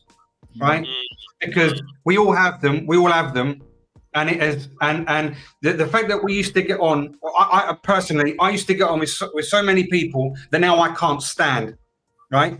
Because of this divisive toxicity that we all know best and fuck all, excuse my French, that you know nothing and this, that, and the other, and it all has to be my way, and if it's not my way, you're just on the same level as me, mate. Lass or sir, whatever you want to be called, you're nobody, just like me, right? And that is what hurts me the most. I have a love-hate relationship with the transfer window. I hate all the BS. I hate all the media deliberate BS just to fill column spaces because the stories are just total BS, and it does though, yeah. I hate it when they try to undermine our club in particular and try and engineer a move for players that you want to keep at the club, blah, blah, and stir it up. I hate all that. What I love about what that is, though? It's just the money and the selling and the papers and that.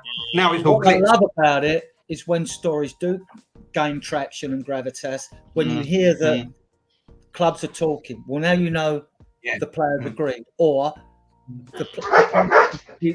Lange has agreed terms with the agent and the player. That's fine. Now you know they've got to talk to the club, because then I know we're getting concrete here. We're getting some sort of solidity of specification. Ponzi term, I know, but I mean, we're getting there. That I love. The rest of the trend. I mean, I have to post this stuff because it is news items in my group. If they're really bad, and I think, look, this is so left field, I'm not posting that. Can I just jump in for a second? I really don't like to interrupt people, and I do respect you a lot, Grandad, and I know you won't mind me calling you that because I love you a lot. But I really would like to hear what Alan has to say about this, because I haven't heard him all afternoon, and I don't want to be the host because I'm not. I'm just a guest, and I appreciate that. But I want to hear what this guy has to say, because I know what your sitting room, your dining room looks like. I love the sofa. I love the lamp. I love the paint Oh, scheme. thank you. I haven't heard your opinion. Well, I was I just wanna about to ask. I was just about to say to Alan. Sorry, let's read out Alan time added on, and then I was just about to go to Alan anyway. It says, "Big Big up up, panel Alan. and chat. I'm hoping that this transfer window is a turning point for this club, so I'm willing to wait till the end to judge. But seeing early signs of history repeating." Okay, interesting. What context? I don't know what. I think it's with I hope he's wrong. regards Werner. Yeah, I I think hope it he's is the wrong. Werner thing. Okay, I hope he's Werner. wrong. Mm. I hope he's wrong and we evolve, but he could be right, but hopefully not, and we do things differently. But anyway. So, Alan from Rakdosman's Team Tottenham Go. Are you, sir, looking forward to this transfer window? Very much. Very much. You know, it's so different. As a North American, it's so different from baseball, basketball, and football, American football. We don't have transfer windows the same way. So it's super different, super exciting. I love all the rumors.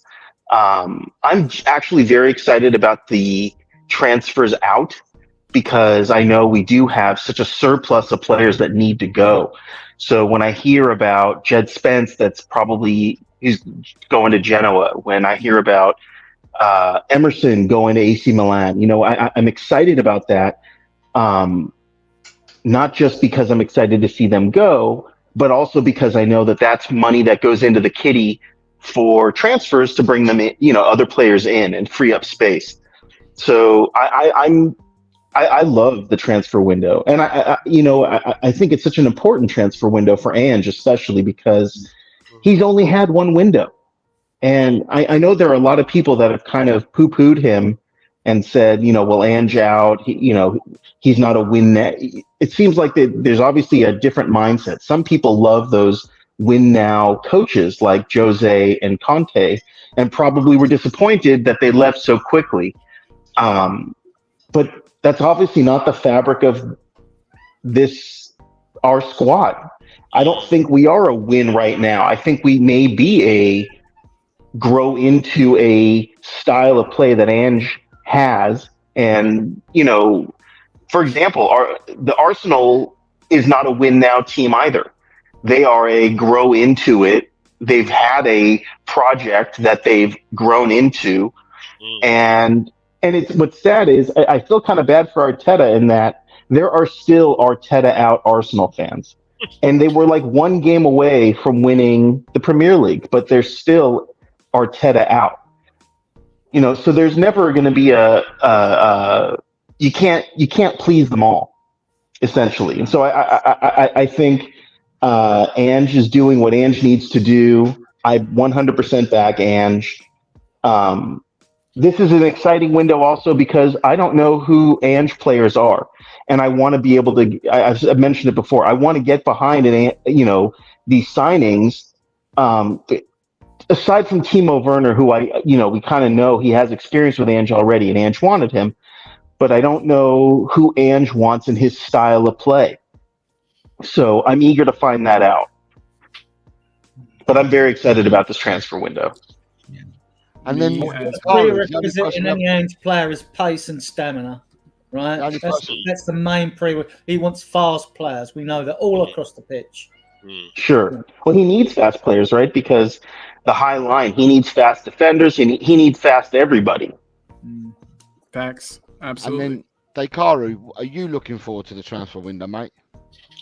I'm not sure because, you know, I'm too far. It feels like I'm too far away. It's. I don't understand who the players might be that's coming in.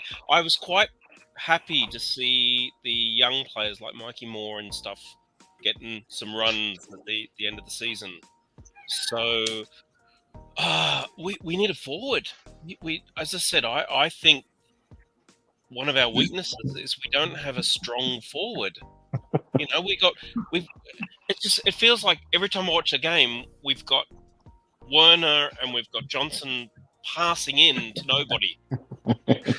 And I don't understand. It's like, can't we have somebody up front that can actually hit the ball?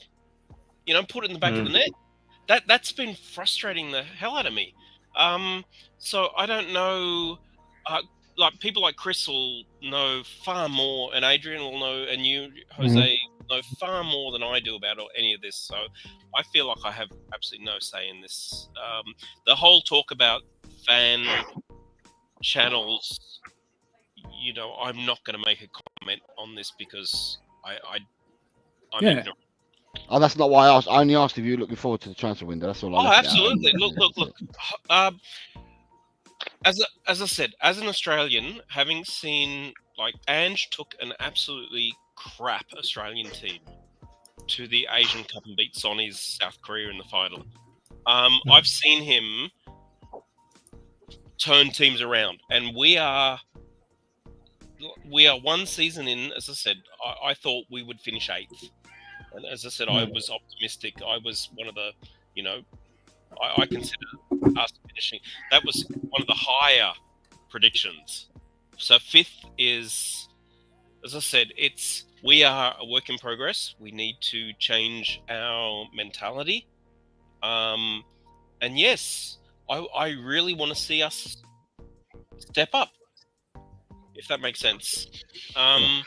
Absolutely does. Absolutely. Yeah. And I think it'll happen. Like you were saying, a good striker, we get a good striker that can bury some of those chances that Timo Werner and that Johnson create. I think we're in good shape.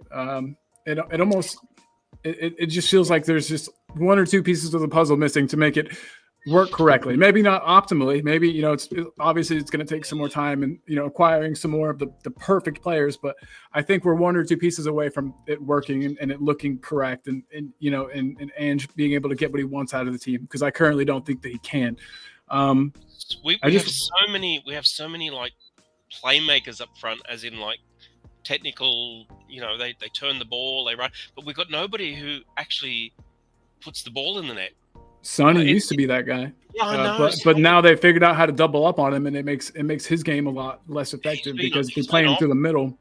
Well, he's being forced to play through the middle where he's got two center backs occupying that same space, whereas on the wing, he's against the fullback and he can do more. I think can find those little half spaces, but I think it's harder as the main central forward. But again, that's just me, and I'm not anybody. I don't know.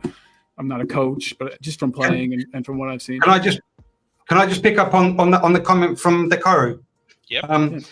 I totally agree. I totally agree on the forwards and the midfielders that we have, very creative, right? Especially Maddison, for all his downfall. Everybody has negatives, positives. That's fine.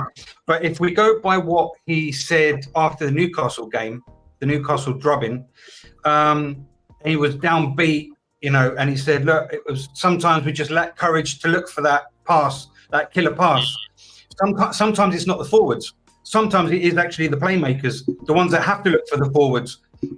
So it's not. So if that's what we go by, the actual players themselves, it's not always the ones that have to put the ball in the back of the net. It's the ones that have to create as well. That sometimes should have taken that chance to look for the run, or seen the run. They saw it, but they didn't take it.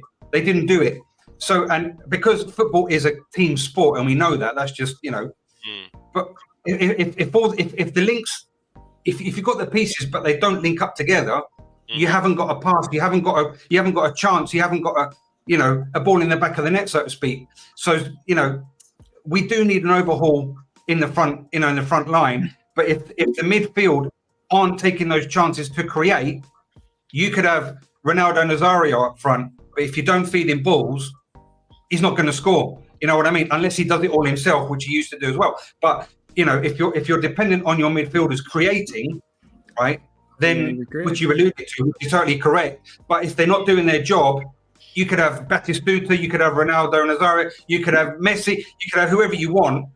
But just the finishing, the final third, so to speak, which is putting the ball in the back of the net, it will be inexistent because your creators are not doing their job. So, it's all obviously a team effort. And I think that's where we lacked as well this season by not taking those chances and being very, very, very lackluster in that, final, 2/3 of the season, which everybody suffered with because we're all fans and we suffer it, of course.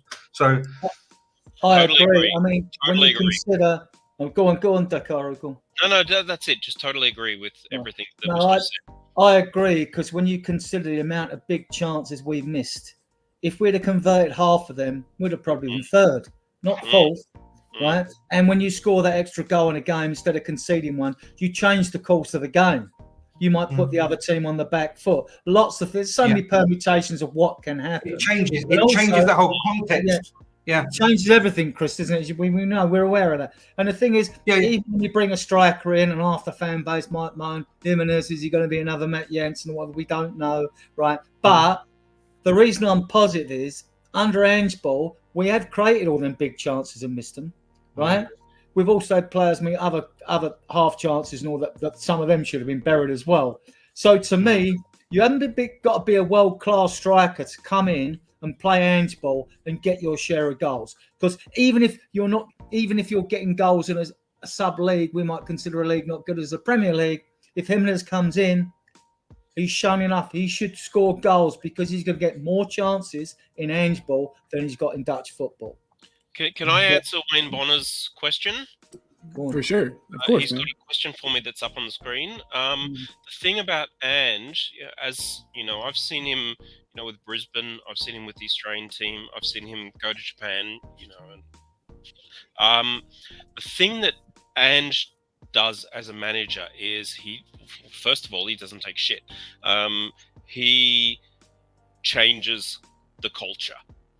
That's why he got the job at Brisbane. That's why he got the national team. That's why he went to, was it Yokohama? I can't remember. They were the Japanese team he went to were basically battling relegation, and he took them to a freaking title.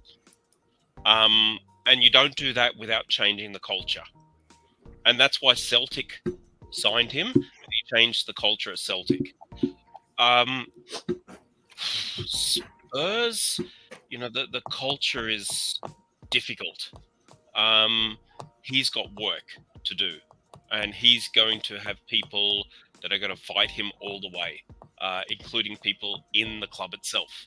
So, is he going to succeed? I don't know. I hope he does. That's all I can say. No, it's lovely answer, and I think he can. So it's weird. There is a definite culture problem around Spurs. It feels like. I feel like all the managers that we've had, the last three managers, have kind of alluded to it. I don't know how that got started or how that happened, or it's obviously been something that's happened over years and years and years. And you could argue that a lot of it is keeping a lot of the same players for a really long time. Might be part of the problem. But yeah, there is a culture problem. He is known for changing culture problems at clubs. And so, yeah, like you're saying, hopefully he can do it here. At Celtic, he cleared the whole club out. I think the title-winning Celtic club had 10 or 11 new players in the run-on team. Yeah, exactly. He cleared that out. He cleared that entire Celtic club out. And what really gets me is whenever he was in Australia, managed the team to the title, went to another team, and then won the title with them. You know what I mean? Just basically showing that he can do it. It doesn't really matter who he's coaching. He has the skills. And then Table Talk, our boy Nick here says, don't forget he did all that in a league with the salary cap. Teams are a lot closer in talent than in the SPL or the EPL, and that's a very, very good point. So, yeah. And then I also just want to say, Dan, let's get on the show together, man. I would love to talk with you face-to-face and stuff. And it's been a while since I've been on Hotspur Hood. I used to be on there a lot back when Tom was around. So, yeah, man, let me know. Or I'll let you know. We'll dual stream it, some shit. Anyway, be on the lookout for that. Dan and I having a talk. I think it's going to be a lot of fun. But, yeah, I want to. Oh, look, Pranvat's here, everyone. Hey, Pranvat, big up to you, sir. Always good to have Pranvat in the house. The resident Manchester United fan, but he's here and he's a good dude. And Pranvat, I need to talk to you. I'm trying to get a Big Six show together soon, and would love to have you on, man. Twitter, I'm gonna Twitter you. But yeah, guys, I don't have a whole lot more to talk about. I could just sit here and just talk about who I disagree with, and I mean, I might a little bit more, but. like it's just Agree, Wayne Bonner. Agree. unfortunately, honesty is a negative thing for the majority of our fans. It says a lot about something. Yeah. And I just wonder, it's just that you can be as negative and as unhappy as you want, but you have to realize that nothing's going to come out of it, and you're just hurting yourself. I'm like, I'm not even like talking football. I'm just talking like mental health and just like not being fucking like miserable. You know what I mean? Like, just take things for what they are, accept it, and then want better and try to demand better, but don't say that other people, I don't know. It's a very weird, toxic thing that I don't quite understand how it's other fans' fault. And so what are you saying? If we all just got together and said, fuck this, that Levy would step down and we'd get a new owner and everything would change? Is that the consensus? Was that what?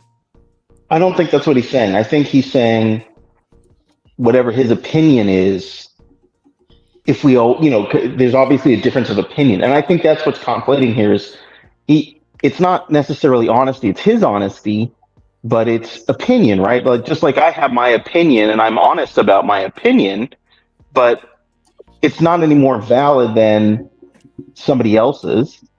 But it is just opinion. And when we speak, we're speaking honesty. Like, I'm not lying, I'm not making stuff up. It says making up BS like it's all miserable is so silly. Yeah, well, that was what I think that's in response to what I said. But I don't think I've seen a positive comment from Scott about Spurs in years. And I'm not, you know what I mean? So me saying it's all miserable is just me telling you what I see. And so it's just his opinion, I guess. He has opinions, but they're his truths. So that he's being honest about his opinion, but they're just opinions. There's not like one universal honesty here. There's just everybody's opinion. Yeah, that's true. But then whenever you get attacked because you don't see the same way, then it isn't just opinion, it becomes personal. And that is what has divided a lot of what's going on. And that is wrong, because it's, for example, I called Scott M out. I was going to call him Scott Munn. I'm sorry about that. But Scott M, I called him out. I even blocked him because I can't be asked, because my mental health cannot take this negativity, constant negativity. Now, whether people have opinions or not, perfect. No one is knocking people having opinions, right? But whether it's constant negativity and you shit, this is this and Werner's that, and according to who? This is what is, and whenever it starts to get personal, and whenever he goes into another show and calls me a fool, right? For example, and I've taken that, it's because it's a personal attack. I'm speaking from experience, right? He has no reason to call me a fool and insult me on a live stream when I've done absolutely nothing to him. I just question, like the chat is questioning him, but he calls me a fool right? And I'm taking an opportunity to do that, to call that out, because it's not right. Okay? Yeah, that's not right. Exactly. That's why I want to do the show. And I think we can all disagree, but in a positive, you know what I mean, in a way that's a lot more. Of course. No problem. Yeah. Can I just? Can I just answer this? We don't have to happy clap, and you are not the voice of the rest of us. You have your own opinion. Do not force it upon all of us. Okay, and that is where you're wrong, Dan. You are wrong to do that. Okay, because you used to beat Levy out. Right, and then suddenly you became Levy in because you started, doing whatever you did with your channel. With I know, Chris. Yeah, but then so you started going off on a tangent, which is totally up to you. Okay, which is your prerogative, and no one's criticizing you for that. And then suddenly you're Levy out. So which one is it? And everybody's entitled to their change of tangent or change of direction. Yeah, but then do not start criticizing people because they don't believe the confirmation bias that you want to spread. Okay, I've always said that I don't care about Levy. I care about football, right? That's just me. But whenever I get called a fool on your program, and I've got proof of that, okay, that's not right, and you can't do that. You shouldn't do that. We all just need to. Be more kind to each other, for sure. And I didn't mean to make this a big. I did not mean to make this a big fight. No. Sorry that about now that I'm is- here, I just wanted to address that because I don't care about what people call me or whatever they do to me. I'm over it, mate. I'm above that. I've got more. I got my dad dying of cancer, right? Okay, like my mum did in December. I couldn't give a fuck about any of this, right? I couldn't care less about any of it because I got more fish to fry about Dan and his Hotspur hood that was inherited from Tommy or all the bullshit that Scott's got in. I don't care because life is more important than this, okay? I do not care. Can I throw one thing in? Just take a moment to think about life is more important than this, okay? But I will not be insulted and I will not be spoken down to, not because I'm up here, but because I'm on a level playing field like Alan, like Adrian, like Colin, like Daikaru, like Jose, like everybody. We are fans and we know more than anyone else. We're all, and again, I'll bring up what I was going to say. We all want the same thing. We all just want Spurs to be successful at the end of the day. Daikaru, you were going to throw something out, and I just want to support Chris. I mean, I spoke to Jose online for the first time. I think was it yesterday, last night? I don't know. The hours are kind of, it's like 3:30 a.m. So I have no idea even what day it is anymore. It's Saturday, Daikaru. It's Wednesday, according to my computer. Oh yeah, sorry. Yeah. So Jose asked me, what were my social media links, to sort of pass on to him, and it was like I don't have any. I gave up social media a long time ago. Like literally, this YouTube channel is my only, connection, and only because I use it for, I'm following Spurs, and as an Australian, being far away, I am absolutely loving being able to communicate with people who follow the team that I follow, because there's nobody locally. Like I'm like in Shitsville, middle of nowhere, Australia. There's like nobody who follows the EPL here. So this is like absolutely fantastic for me to sort of follow along with all of this sort of stuff. But social media, it's toxic. I don't want anything to do with it. So those people, those of you who have social media accounts, just block the shit out of anybody that, there's so much toxic crap out there. Just, all I can say is just find people you enjoy talking to and talk to them, and just don't go anywhere near it. All those other people, because it is absolutely, it is disgusting for your mental health. It is damaging to deal with people like that. I don't, as I said, I gave up long ago, and you have to sort of understand my experience. We're talking about like computers and stuff. I am like, my job has been IT. I have been involved with the whole online thing since like the 1980s. So, and I don't want to go anywhere near it. Not the way it is today. Apart from just finding little windows of people I actually want to communicate with. So, yeah, absolutely. It is terrible for mental health if you let it get to you. So I am 100% in agreement with Chris, in this, support Cole, support Jose, support Mia, and ignore the crap. That's all. Appreciate you. Thank you. Well, thank you, Declan. My take is quite simple. I always try to bring facts to any show I'm on. I always try to be objective and impartial. Even if some of the facts I bring are uncomfortable truths to myself, I still bring them if I think they're relevant, right? So I've been accused of being negative, delusional, positive, everything. I've been labelled with everything, right? Fine. It's not going to affect my life what people label me with, But there are also groups that do constructive critiques on games, players, managers, whatever. That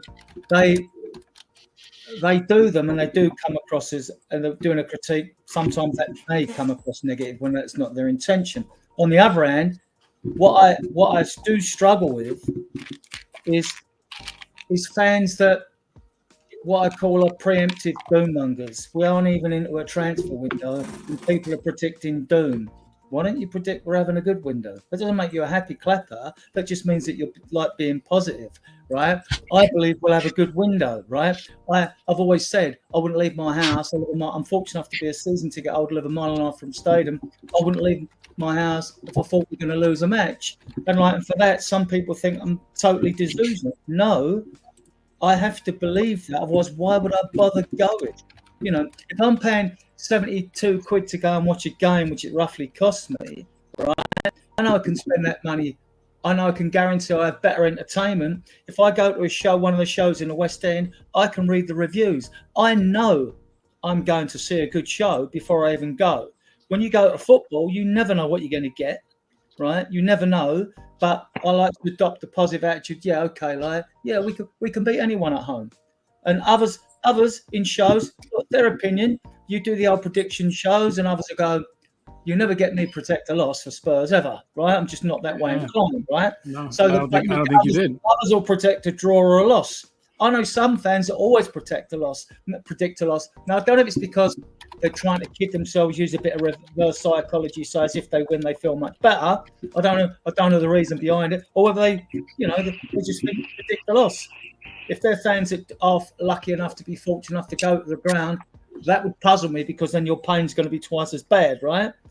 I cannot, and I've supported this. I've watched the double side play, when I was 5 years old. And I've suffered worse than any fan. There is no bigger heartache you can suffer as a Spurs fan than when your side was relegated in the 1976-77 season. And I was travelling away to second division grounds, standing on mud banks, open air, in the rain and snow in winter and all that. And that's what it was then. You didn't have any facilities now.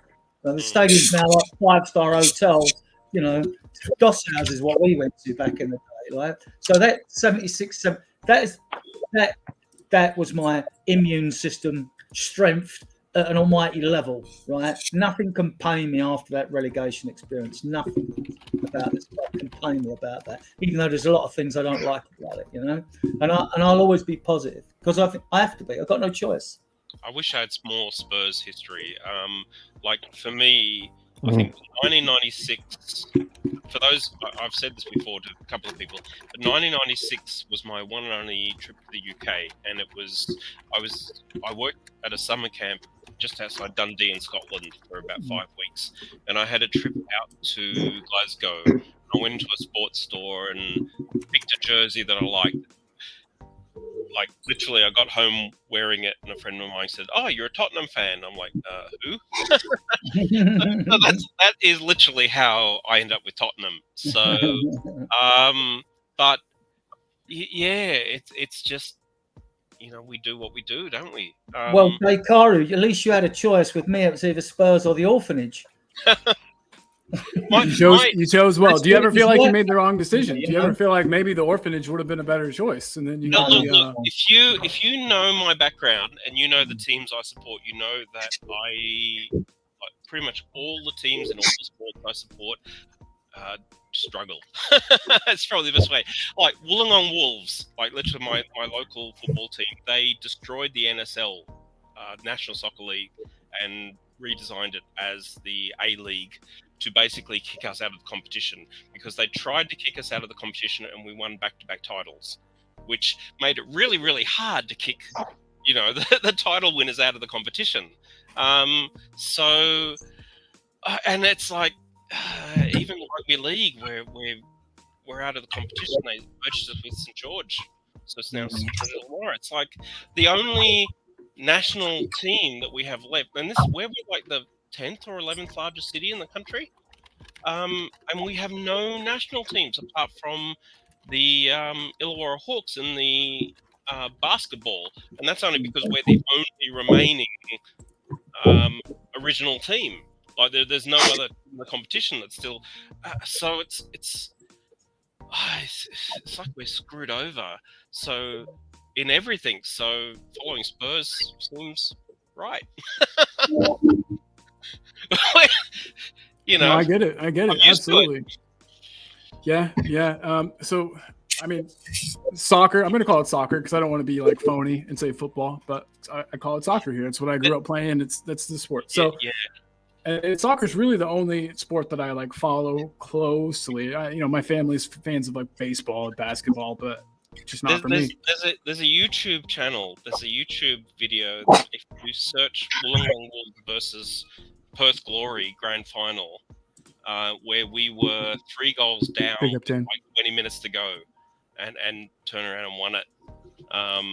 That sounds about like Spurs, man. I'm having this flashback, and this might have been before. This was probably right before. But do you guys remember when Bergwijn scored like 3 goals in 2 minutes? Goals in 3 minutes. Oh my God! I've never got up and ran. I have a bad arthritis problem, so I didn't know I could. But I got up and ran around the house like an absolute psychopath when that happened. 4 a.m. I woke up the entire neighborhood. Good on you, man. Good on you, dude. Yeah, I mean, absolutely. And yeah, loving Spurs is just become a part of me. And I understand that it's different too for us, Dekaru and Alan, and than it is for like the locals and the people who like that's their neighborhood, that's their team, that's right down the road. And so I get that, but I still feel like that like Dan was saying, like Daniel was saying here, we're all Spurs fans at the end, and so no need to get personal. And we're all Spurs fans regardless of when you became a fan, why you became a fan, why you're supporting. I don't care if you're a Sunny person and you like Sunny and so you came to follow Spurs. If you support Spurs now, then great. You know what I mean?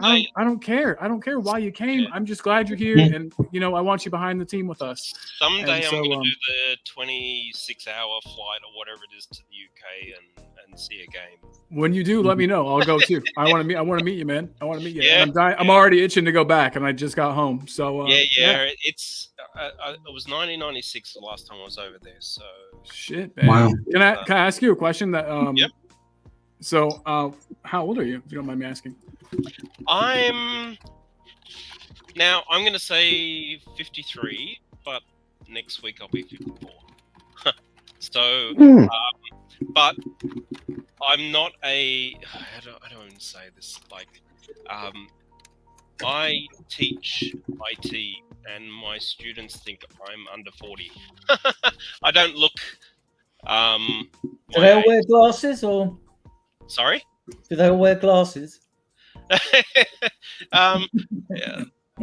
I'm having to, because my eyesight, I'm getting older, so my eyesight's not as good as it used to be. But it's. I guess I'm going on 70. Well, I'm 69, and some people think I only look 68. I didn't know where you were going. That's funny. That's good shit. I'm look 53, and my whole aim is just to, like, my father passed away, like 2 years older than I am. So shit. Like, we just, my whole attitude has just been, just live, enjoy life. Yeah. You don't know how many. You don't know how long. You don't know how many days. How many days you got? We can't even talk years. It could be days. I'm not going to argue about Spurs transfers and signing of Timo Werner because really, let's just enjoy the team. Seriously, life is got to enjoy life while you got it. And as I said, I had for myself. I passed on that video to Jose. And it just shows how much of a shithole this city was that I grew up in. Like the pollution was just insane growing up. Like, we have the largest steelworks in the Southern Hemisphere, like smack bang in the middle of the city. That was in the 70s and 80s, just pumped out pollution like you would not believe. This place stank, and the fact that I've only had to do the whole cancer battle once when I was 30, is a miracle when you think about it. And it caused me to basically give up my job and move to Japan, where I spent half a decade, and it was just fun. Like, really good. And I came back, and I've been teaching English, I think, at my local university. since coming back. And then when the whole COVID thing happened and we lost all our international students, I've been back to my old IT days. That's what got me into IT was COVID, Yeah. man. I used to work in the medical field, and I thought, ugh, no more of that, please. I don't want to be around any of these people. And so I got into, I went back to school during COVID online. But let me tell you, school online is harder than it sounds. It sounds like it would be easy. Oh my God. It's pretty hard. Try teaching online. That's even worse. No, thank you. No, thank you. But yeah, so I get it. COVID brought me to the IT world. Yeah. So interesting, man. It's always good. For one thing, it's always really good to learn about the people that are in your chat, the people that make up the show, the people that, the show's nothing without you guys. And Dekaru, I really appreciate you, man. So yeah, no birthday stream, Wayne. Sorry. Carry on drinking from the fountain of youth, Dekaru. What was that? Sorry, I missed that. I said, carry on drinking from that fountain of youth that's beside your house. Spurs keeps you young, yeah. So, and Jason, I apologize. I don't feel like I emotionally blackmailed other Spurs fans. In fact, I feel like, anyway, I don't think I did that. I apologize that you do, and I hope that you have a wonderful day. I respect your views too, man. There's a difference between having higher standards for Spurs and then calling me a fucking idiot or saying I'm not a real fan because my standards and your standards don't match up. That's where the issue for me comes in. Like Chris was saying, when it gets personal. But again, I don't want to devolve back into that because I feel like we've made our way out. So real quick, guys, I wanted to bring this up. So I saw something. It looked like a Romano tweet, but those get faked a lot. I've noticed now for Fabrizio Romano tweets. But I saw one come out that said, "Here we go, close," or something like that. "Here we go, coming." Have you seen that? Yeah, that was. I think that was that wasn't his official word. That was somebody else. Okay. Well, bummer. Well, no, I mean, look. You don't think that recruitment team of ours have only, got off out of their chairs at the end of the season. The transfer window opens on Friday the 14th of June. They'd have been compiling lists all season. And apart from that, you'll have football agents all over the planet. Before, when they might not want to deal with Spurs, they're thinking, hang about, Spurs are one of the few clubs that can spend money without having to sell players like Chelsea, Wolves, Villa, Man City, Man United, Liverpool, Nottingham Forest, Leicester City. You could go on. These clubs have all got to sell before they can buy. So they're not going to compete with us for Eze. For one, they're not going to go on as big as we are on him. If it is 50 to 60 mil, or 50 mil with add-ons to 60 or 65, whatever it is, right? And like I say, the positive clue to me was we're in talks with their club. Langer, this is proper pronunciation of the name, Lange. Langer is in talks with Crystal Palace. So that tells you between the lines that the agreement's already been made with the player. His family and friends have shared a box under the same agency at Spurs. The same agency shares contacts that have got contracts with other Spurs players as well. Madison's having photos with Eze on England smiling as if he knows something we don't, right? And no, I think this deal will get done. I mean, it won't happen. It might happen. It might happen when soon as the window opens. It might not. Spurs agreed 60 mil fee. Bang, it's done. It'd be lovely if it is, right? But it's usually the add-ons and the structure of the deal that are usually the sticking point. Not because once they've agreed to sell, they're going to sell the player. The price, the add-ons, and the structure. So I think Eze will get done. I think Jimenez will get done. Others, no. I don't know about the others. Jimenez wants to come. I've heard more Ivan Toney rumors lately, which is strange. I've heard that he's also agreed to come, or said that he wouldn't be against it, but that there's the valuation, typical Spurs, but the valuation that we have for him doesn't match what Brentford have, but that the player would be willing. I read that he would prefer Chelsea over Spurs. We'll let him go. But that again, well, no doubt, right? But Chelsea, everyone is suddenly linked to Chelsea, and Chelsea's interested in all these players. But Chelsea, they have to sell players before they get to buy them. So you got to take that with a grain of salt. Yeah, absolutely. Absolutely. And like there are rumours. We don't know if the rumours are true about Tony might have an attitude problem, and we know he's got the gambling baggage, which is in the background. Ange won't take anyone who's going to be a problem for him. I think it's the reason he likes younger players, because he can, you can train and mould younger players easier. They're more receptive and they'll listen to ideas. They'll probably be less of. If you're going to have a problem, I think with players, you'd probably like to have a problem with an older player who thinks he should be in a team all the time, and maybe a younger player. But that's not necessarily true in every case. But I mean, like, I just feel that way. I don't know. I don't know about Tony. I mean, don't get me wrong. He banged goals in for us. That's not the issue with him. It's just a question if there are other things surrounding him that cloud us from buying him. Real quick, Stu from the disabled team was in the house. I hope you're still here. But if not, I'm sorry I missed you. He said just popping in to leave a like and show support. Big up, panel and the chat. Big up to you, Stu. I hope you're doing well, my man. He is still here because he's saying hello to Chris Peters further down the bottom. So he's still here. Yeah, good deal, man. Glad to have you. Very glad you're here. It's been so weird not seeing everyone for 2 weeks or longer. So nice. And you got Indian Gooners here. Look, congratulating you. Hey, and Ash is doing some really cool stuff for her career. She's in a different area, like studying and doing work with like wild tigers or something amazing like that. So she is adventuring and having the time of her life and advancing in her career. She is coming back to us eventually, I hope. But yeah, she's doing great. She's doing great. So thank you for asking, and thanks for the congrats, dude. Very, very glad to have you here, man. And there was some more comments I just wanted to get to here. Shoot. Scott saying he thinks Tony is realizing his chances for a payday are dwindling, so likely willing to accept a move to us over nothing.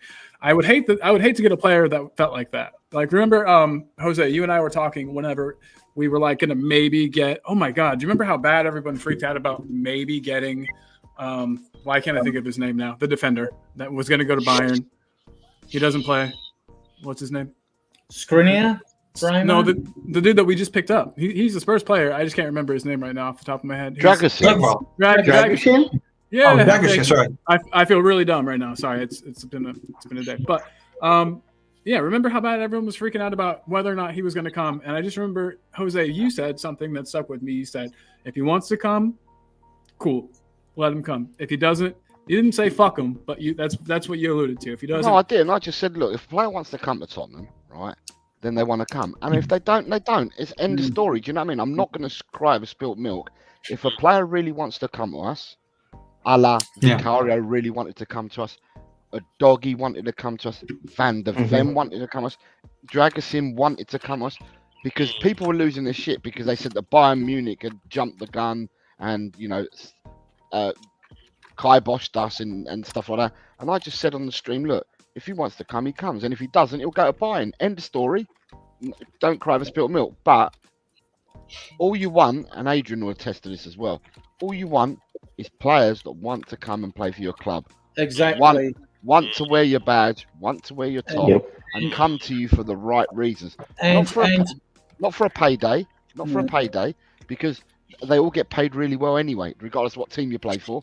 Professional footballers get paid really well anyway, regardless of what team you play for. Ange was asked a question, and he turned around and he said, I don't want players to come here for, well, it wasn't, I don't think he mentioned paydays. I said, I don't want players to come here just because this is before we even qualify for European football.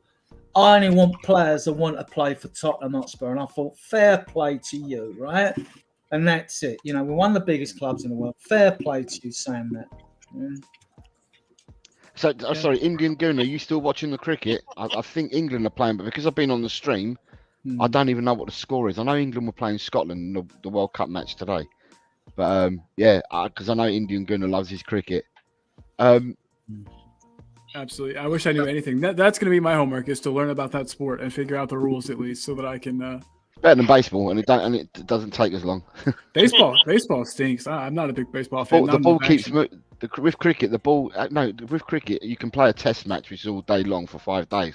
But they keep bowling, they keep using the ball, keep rotating. They don't stop for ad breaks. They don't stop. That's such an American thing. I'm they afraid don't that's stop going to happen to the football. one day. timeouts. They don't do all the timeouts and that. So There was that Simpsons episode where Homer was off the alcohol and watched a baseball game and just it was like bored as hell. He's like, what in the hell is going on here? That was funny. Yeah. So what else we got here? Swim Master, the only thing I got to say about Tony is a weird spelling, being a Tony myself. I know the female version Tony. Apologies for my lame contribution to this chat. Not lame at all.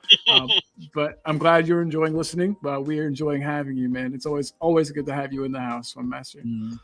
Tony, I'm just going to call you Tony from now on. And then Indian Gooner is telling us that Eze is an Arsenal fan. Huh? Who cares? Yeah.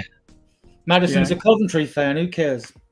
I think we've got a couple of Arsenal fans in the team, or we have before. Not a big deal. I'm sure Doggy isn't a Spurs fan from birth, is he? I mean, Right. that'd be a bit strange. and Van der Ven We are supposedly Van der Ven is a interested. Spurs fan. and Sonny. Sonny was sort of Tottenham either. Yeah. Harry Kane wasn't a No, I think Tottenham fan, I thought. Sar's a Spurs fan, isn't he? Sar, I'm sure. Yeah. All the way over in Africa, he was a Spurs fan because they got a big contingency over there. And Really? he popped Sweet. out and said, Spurs? No, I don't think that happened. You fucking fooled me for just a second. For just a second, I was fooled.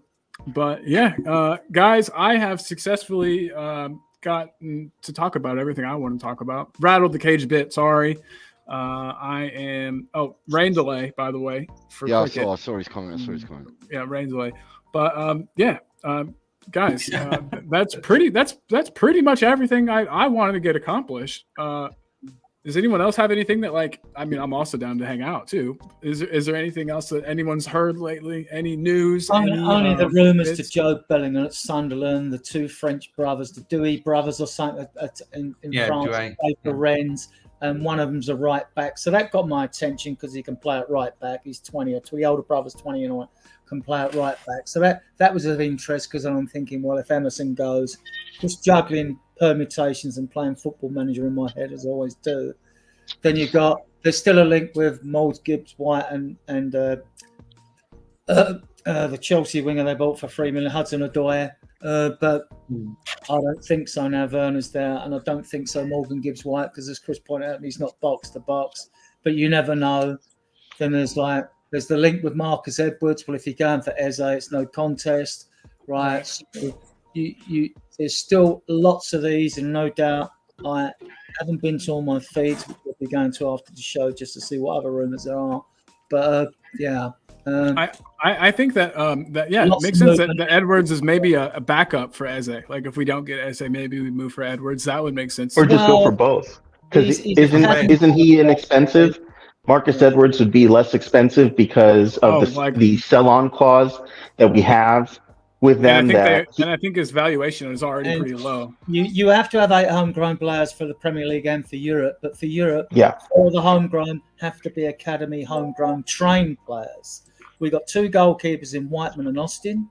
You've got Parrott, Setchignon who's going, Tanganga who's going, Skip who's going. We got 6. If you bring Eze in, he helps you homegrown, but he wasn't academy trained. If you bring Marcus Edwards in, he was academy homegrown trained. Yep. So I get the link and why the media have gone on to that one, right? If you brought Carl Walker-Peters back, because he can play on the left or right, because he won the Mini World Cup playing as a left back, not a right back, can play both. If he came back, he would be academy home trained as well. So I get why these links are in the media. I think Walker-Peters no, and same as I think with Marcus Edwards now. And Marcus Edwards has been dropped for Sporting recently, the black part of the season. Huh. So if you ain't playing that I was not aware of. Yeah, he's only played something like 27 games or something this season. He's contributed in that, but he hasn't played the whole season. So yeah, could be something. Everybody, make sure that you subscribe to Alan. Team Tottenham Go. There's the link, guys. It's clickable. You can click that. It'll take you to his page. It won't take you away from here. Subscribe. We need pumping everybody's numbers up. Let's help the fans and help each other, and just help each other grow. We're all a big happy family, even when we fight. I like it. And then also, yes, there's Chris at Meta Football TV. Please don't head do there. that. Don't do that. It's a fun time over there. Head over there for sure. Don't do that. And then, of course, if you haven't already, please sub to Jose Yes. El Cockrell, the godfather of this channel. Of all, yeah. Jose's the man. Shemtan has it backwards. Jose's the boss. I'm second in command. So everybody, make sure you are subscribed to Jose. I bet he's not here to hear that. He probably isn't. I'll make him watch it back. We'll clip it. Table talk. He heard that Chris guy's an asshole. But then would he call you something different and me something different? I don't think he would. I think he still call me Lo Celso, won't he? Yeah, I don't think it'll change. Or Mourinho. He started calling me Mourinho lately as well. Oh my gosh, you love it. I can tell you love it. Mark Cook saying Mark. big up Hello, Mark. mate. You're right, Mark. I hope you're well. Ed is saying that the Edwards rumors are true. Interesting. Edwards is true. So he's not false. He's true. Yeah, good deal. Yeah. Hopefully he's not bad, huh? Shemtan, you are here, buddy. How dare I say that? Yeah. Sometimes you got to tell people how it is. And then what else we got here? Chris says, "What's with the new opening vid? I like the original, the car salesman, and I see lots of people are doing keep, bench, sell. Holy shit! Are they seriously? I'm gonna have to contact my lawyer." Are they? Who's doing it, Chris? I actually did. I saw an Arsenal channel doing it as before we started. They had a show called like Keep Bench Sell. Okay. I'm not sure what Keeper channel it West was. Ham. Yeah, it was a great idea. I don't blame them for taking it. But yeah, the car salesman video is still there for that segment for sure. And I was just trying out something new today. Not sold on it, but you can't play the music on your one, can you? So there's no point doing it because you can't play the music. Because I had one the other day that I did, and I can't remember you were on the panel. Yeah, I can't remember who else was on the panel when we did the keep, bench, and sell with the players of the season. Yeah, no, that was a good one. I think we're being unkind to West Ham. To be fairer to them, it should be keep, bench, Farmers League, West Ham. Yeah, there you go. I thought you were about to say something nice about West Ham, and I was going to say, Adrian, you're out of here. No, I think what Adrian's alluding to is that whoever we get rid of, it improves West Ham no end, is what he's trying to say. For sure. And that's a big no for me. He asked, why can't they use the music on the West Ham vid? It is copyrighted, so I get yelled at. Nothing really happens. I'll play it. Nothing's gonna happen. Okay, let's do it. Everybody, here's a gift for you all. I got to make sure I do the right one. If I stop it, it's because the music's wrong. I had to change it. But everyone, for your treat, here's the video. And just to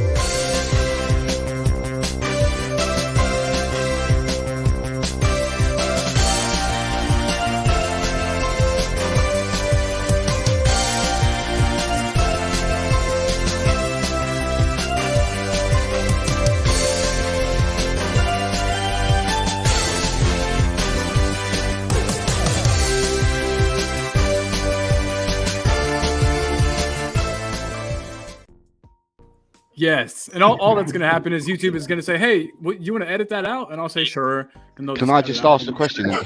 Who was on the show the other day when we did the keep, bench, and sell? Because we might as well do it now that you've played the music. Because it's still in the back, isn't it? The six players. Yeah, they're still here. Who did it the other day? Adrian, did you do it? Was you on the show that we did it the other day? No. Was it the one with Son? The six of them? Yeah. So Yeah. I asked the the chat on my show who they thought the player of the season was for Tottenham, and the chat completely covered the six players that we had on the screen. So Yes. from here, people in the chat and you guys, right? You need to keep 2, you need to bench 2, and you need to send 2 to Montrose. Poor Montrose. So whoever wants to have a first dibs at it, let me know. I did this one. I did this with you. So I remember Alan's already done it. So you don't go first then because you've already done it. yeah. So it's down to Adrian or Dekaru or Chris to have a go at it. And the chat. And the chat, of course. Keep 2, bench 2, send 2 to Montrose. Yeah, I'm sorry. I'm going to have to opt out because I'm barely keeping my eyes open. No, Dekaru, you're good, buddy. Get some sleep, man. Yeah, my brain stopped working some time ago, so I'm out. Hey, thanks for being here, man. And I'm sorry to keep you up so late. And That's okay. All I can see is VDV has to be kept. I don't know. Hell yeah, he does. VDV and Vicario, man. So you got VDV, Yeah. Romero, Sarr, Porro, Son, Vicario. Ah, Tough. shit. It's tough. Son's been poor, hasn't he? VDV, Vicario, gotta. Yeah, I can't think. No worries. No worries. I am, I am.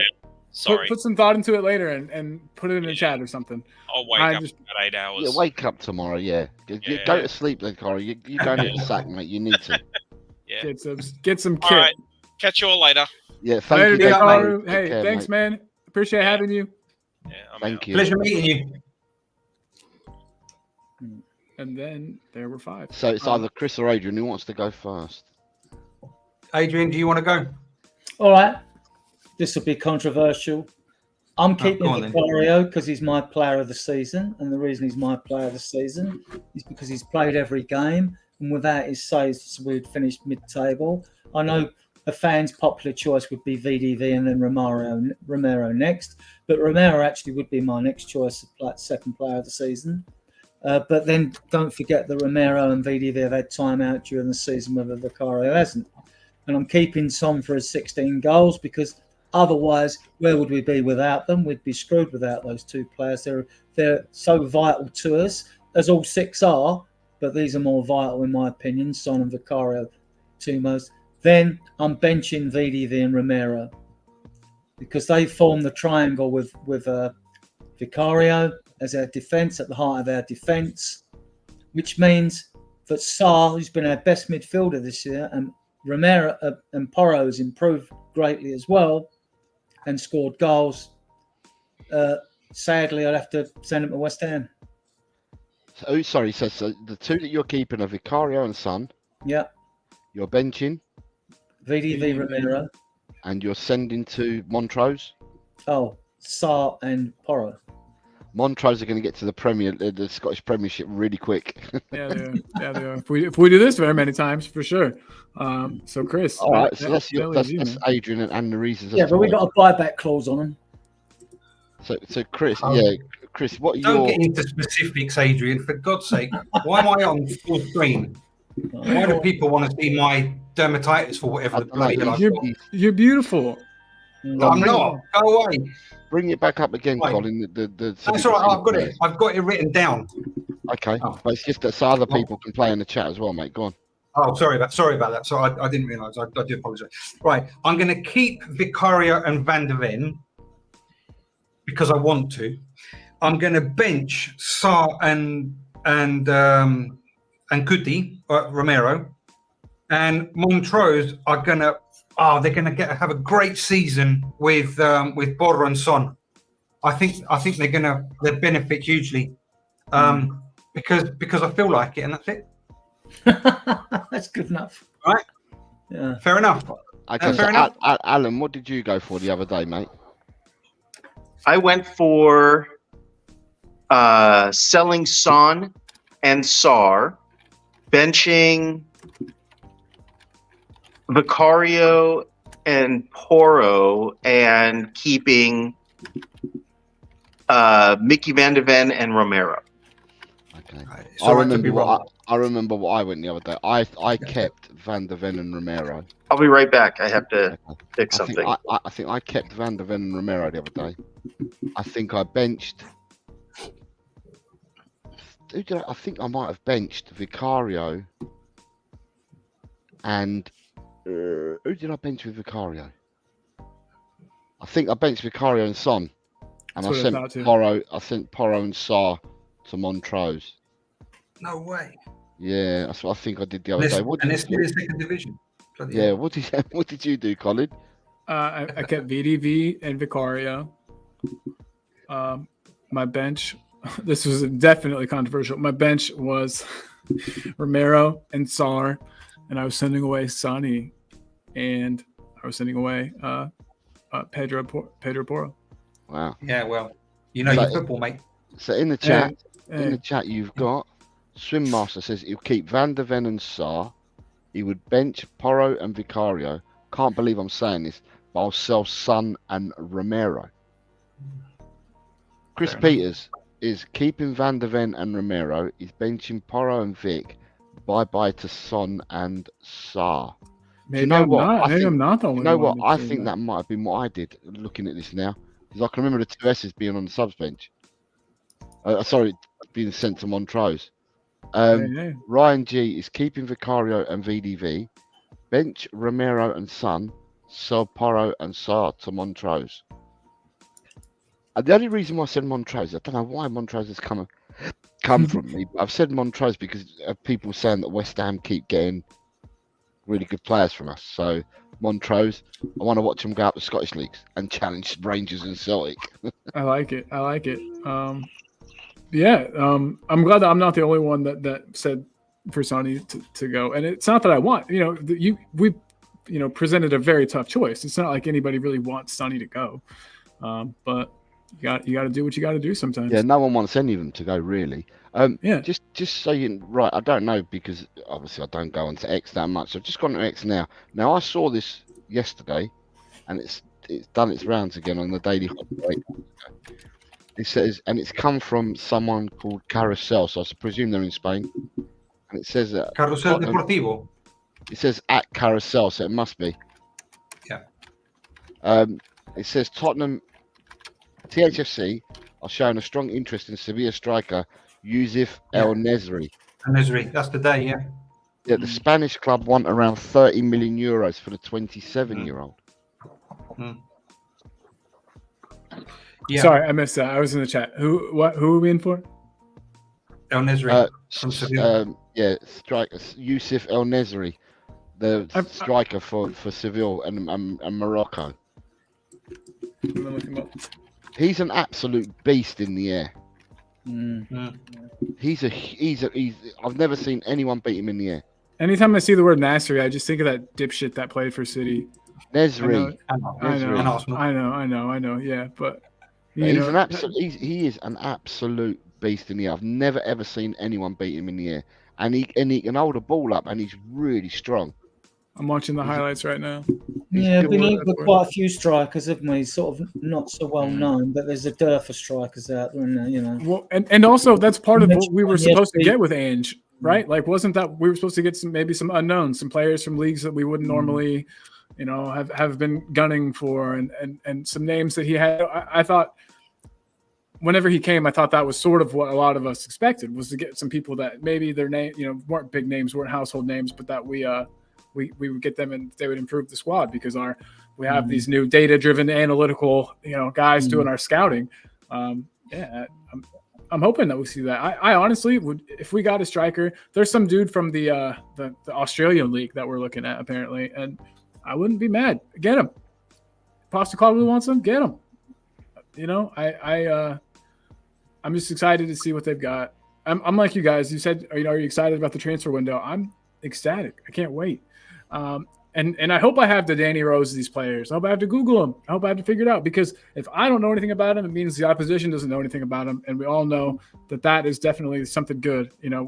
How many times have we seen our players have like a great season and then it seems like they sort of get figured out and they're not so good. Kulu, for instance. But anyway, yeah, I would love to get some people that I'm not sure about. Sometimes it's believing what you read as well. And I keep saying that we're going to be linked to everybody in the world. I mean, I'm reading another report at the moment. It says, as reported by Football London, Tottenham Hotspur are expected to go after La Liga winger Nico Williams this summer. The 21-year-old has made 37 appearances, recording 8 goals and 17 assists. So it just depends. You switch this bloody what do we call it earlier? Shitter. Shitter. You switch on to shitter, and you've got like loads of different stories there. So, well, Danny Olmo's got what you would call a cheap buyout clause. He's had a good season in Germany, isn't he? How much is his buyout clause, Adrian? 60. No, it's lower than that. What, euros? No. I thought it was about 34 million. So did I, but maybe I'm wrong. Let me look him up too. Well, Nico Williams is 43 million euros. He's between 50 and 60. Promise, Williams, isn't but that's before any kind of like a bidding war starts. So I feel like I mean. But the thing is, though, with these wars, right, these bidding wars, I don't think you're going to get bidding wars, Colin. No, I don't. I really don't, because I think that what's happened with this PSR and PSI stuff and that It's really affected everybody. Mm. And saw that there wasn't that many movements in the winter. And I expect clubs to be very, very tight in what they try to do, because a lot of them know that they're in trouble. Mm. Well, I don't think they're going to get that many people. Yeah, they'll Yeah. be quite keen to do quick deals if it's Italian or foreign clubs, I would have thought. So I just read on Olmo that he's only going to be available after the Euros, and that they would want 60 million pounds. I'm sorry, euros, 60 million euros for him. So it's about £50 million. Yeah, so, nothing too crazy. We could afford it. We absolutely could afford it. So David Ornstein, 21 minutes ago, Tottenham have been frustrated at the players who haven't wanted to move, who were deemed surplus to requirements in the past. Haven't we heard that before? Like Ben Davies. Yes, I saw something else. Sorry, I saw something else this afternoon that was dependent upon players' departures. Yeah. We would then go ahead and sign.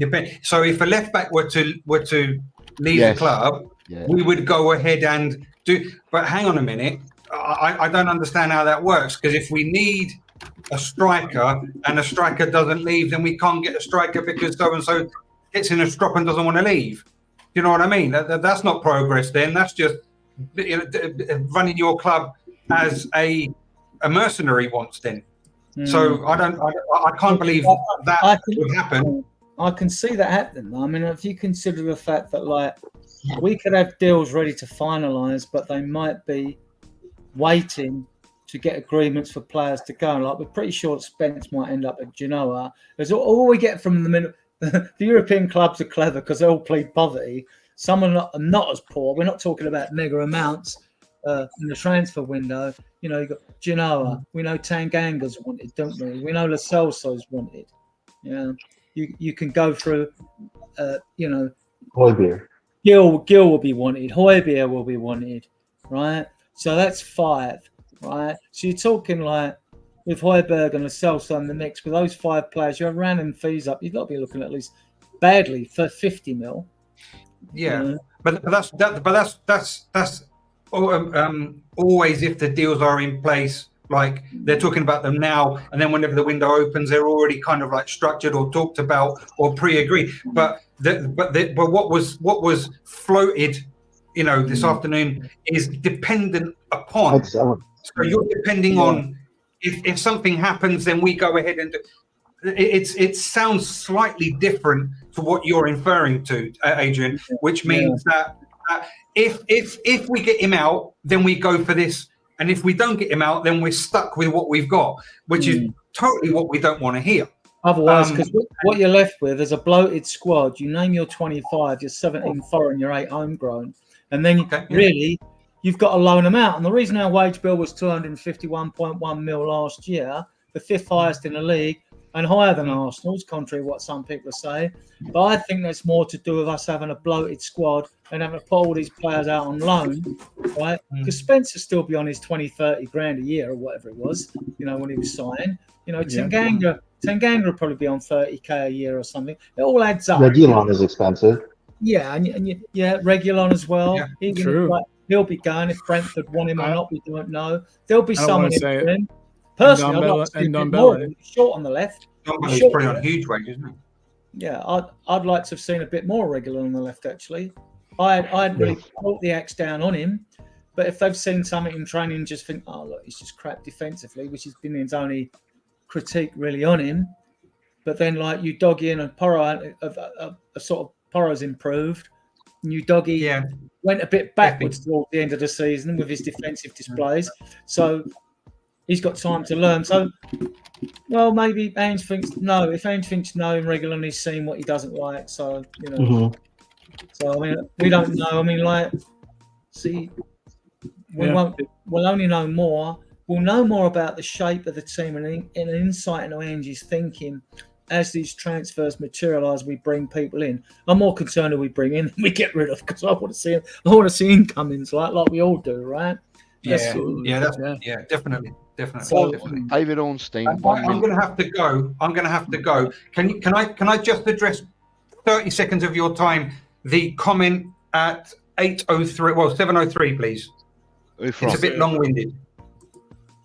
That one. There's a difference between verbatim and paraphrasing.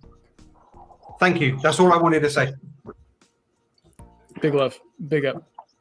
So we're not playing keeper West Ham. I'm going to have to go because I have to go. And Yeah. live Oh, life. you're all good. Chris, I'm about to end anyway, or my wife's gonna Chris, murder great me. to see you, buddy.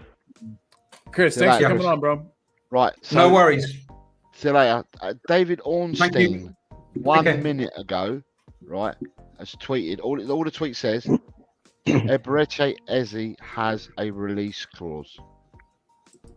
That's new. That's all it says. It's got a green light. Eberechi Eze has a release clause, and that's come out from Ornstein. And Why has it Ornstein, only come to light now? Why hasn't that come out earlier then? It's weird. Or is he kind of being sly and saying that his release clause is the 60 million that Crystal Palace want for him? I could see that, and also maybe it only activated once the transfer window started. I don't know. Does shit like that happen? Where it's just, I'm the just release saying, clauses only... it's just been released on Shitter just now, so I'm just saying that. I'm looking on Shitter now. Yeah. And Trying to- David Ornstein's a good source. I mean, he's a good source. It's just weird that he would say that there's a release clause. He's definitely we never alluding heard to of the something. rest. It's definitely he's alluding to something, but I don't know if he's alluding to Spurs are prepared to meet the release clause, or if I can't tell if that's a good or a bad thing for us. Seems like it's a good thing. Just pay the release clause. Well, and if there is, it would strengthen what Adrian was saying before, where if you kind of read between the lines, makes it seem like Spurs would have already approached Eze before they go to talk to Crystal Palace. They would have approached Eze first and said, "Hey, do you even want to come?" And he obviously said, "Sure," because now we're ready to talk to Crystal Palace. So if he has a release clause that for some reason no one knew about, and Ornstein is revealing now, then I would think it would be great, because then we don't even have to deal with Crystal Palace. We just pay the release clause and deal with Eze. Isn't a release clause pretty rare in the Premier League, or am I on crack? I didn't think that very many players had like. I thought that was more in like the Spanish league and things like that.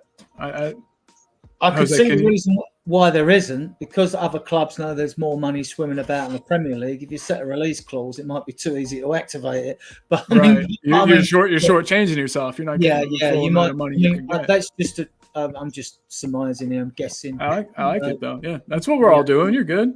You're good. Then pay the money. This is one time I say pay the money. Get that player in. He's a marquee signing. He would be great for us.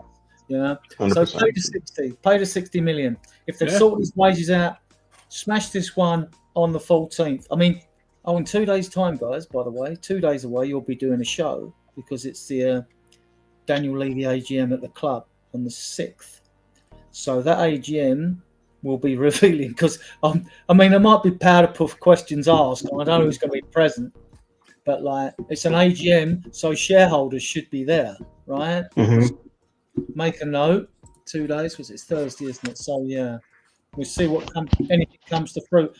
I mean, someone will ask how much money is their money about. He's only going to ask that. Of course there is, but Spurs not going to divulge how much they've got.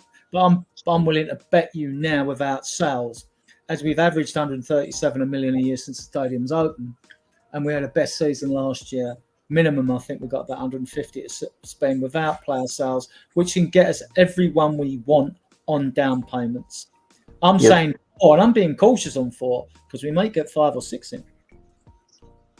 That would be a dream come true for me, to be honest. First of all, Jose, thank you for being our resident rumor checker, link looker, shitter extraordinaire. I've been called many a name. Link looker. Link looker. You're the link looker today. We appreciate you. But guys, I personally am going to have to probably bounce, like I said, or my wife's going to murder me. We're supposed to go out for lunch. It's 1:17 now. It's a little late, but we're still doing it. We're going out for lunch, baby. And I don't know what I'm having yet, but it's going to be delicious, I'm sure. everybody, can I just say though, we've had lots of awesome stuff happen today, and I want to go through this a little bit. Chris Peters became a member. Thank you, Chris Peters. Love your support. I appreciate you, man. Just a harmless potato uses 1 month member chat to big us all up. We also had Adrian Chia with super chat after super chat, talking to us about how they feel about things, and basically about how they're not happy with Timo Werner and who's at fault for things. And I really appreciate the input. I really appreciate your opinion, because that's what this is all about. I just wanted to hear how other people felt. So the fact that you did that, not only you did that, but you also super chatted. I can't thank you enough, my dude. Chris Peters then gifted 5 memberships out. So the next time we do one of these member shows, next Tuesday, we can then have, we can get more people on. And I'm excited by that as well. And if you want a membership, the link is pinned. It costs $1.99. And I feel like it's fair. And then you come on the show, and that would be absolutely lovely. And then I got to drop this link in always. I feel really stupid, but I make these really cheesy Tottenham shirts. I got a couple. What about Dekaru? You got? Oh my God, Dekaru. Yes, sorry about that. Dekaru is an absolute legend. And big old super chat, and almost as an apology for being so sleepy. We just appreciate that you were here, man. You're always welcome to come back. I don't know how Dekaru does it. He can make super chats in his sleep. Like, you know what I mean? Yep. No, he can turn water into wine as well, I've been told. Dekaru's the man. And like I was saying, Dekaru always welcome to be on the show anytime. And when he turns water into wine, the wine that he drinks keeps him youthful. Mm-hmm. Yes. Because it's Spurs wine. Yeah. There you go. Spurs Absolutely. wine, like that one. You got in there quick there. And then anybody, if you want a Goofy Spurs shirt, there's the link. Some of them are pretty funny. Jose's seen them. He knows they exist. Got a Ledley King one. There's a Sunny one. So yeah. And Jose, you got a mug somewhere, right? I certainly have. I have a mug somewhere. I've Perfect. seen you wear the Ledley King one. Yeah. So it's all real. I saw the one that you gave, to Ellie as well. So I've seen the merch at first hand. It exists. It's not just theoretical. So yeah, if you want to grab any of that, $15, I think. I don't know what that equates to, but yeah, 15 American dollars, and you can have yourself a nice, cool shirt. And they do ship from the UK as well as from US, so it won't take forever. But anyway, guys, that's enough of me peddling my dumb shit.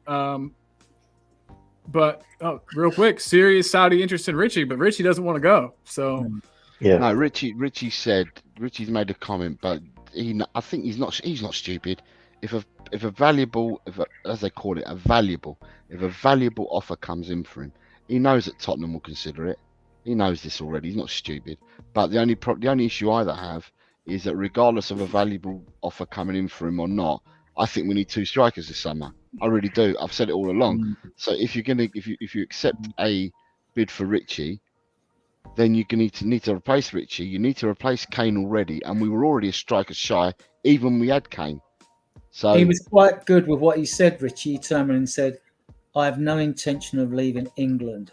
So obviously he doesn't fancy the Saudi league. Look, he can get that money later in his career. Everyone can go there for the last payday, can't they? Right? So unless another English club come in from, if he was pushed out the door, and these players are under contract, so you can't just think, "Oh, get rid of him." If they don't want to go, if you've got an Don Belly, a prime example, right? We stuck with that waster, right? All this time, he's still got a year to go. So I wish we could sell him to Saudi Arabia. Maybe he's won 2 championship titles now. You know, so with Napoli and Galatasaray, so he may want to fancy a league title in Saudi with whatever it is out there. Who knows? I like, I'm on the same side as Jose. I think that we ought to just keep Richie, just at least for now, just to fill out the numbers. He's also got passion, and we could sell him for like 100 barrels of oil or something. You know what I mean? There you go. Then we need an oil. Then Joe Lewis could probably find us a buyer for that. Yeah, aren't they? Yes. So like 100 barrels of oil and 4 camels. And we'll let Joe Lewis figure out how to turn that on. Good-looking camels, though. They got to be good-looking ones, right? And they can't have the ump. No, they can't have the armpits.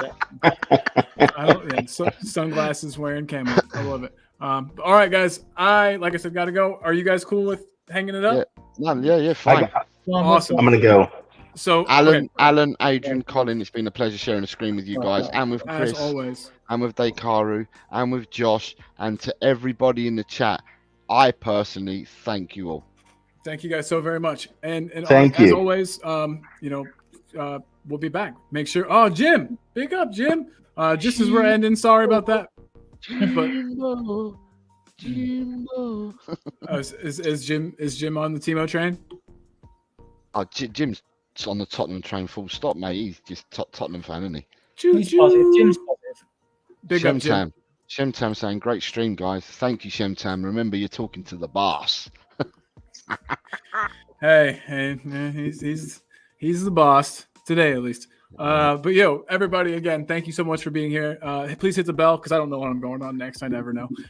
So hit the bell. You'll see us, and would be absolutely great to see you guys next time. I hope everyone has a great day. Like I always say, be good to yourself, be good to other people, and I hope everything goes exactly how you want it today. And with that, I'm going to play us out with what used to be the intro. Now it's an Come outro. on, you Spurs. In Come Aaron, on, I you trust. Spurs. Come on, you Spurs.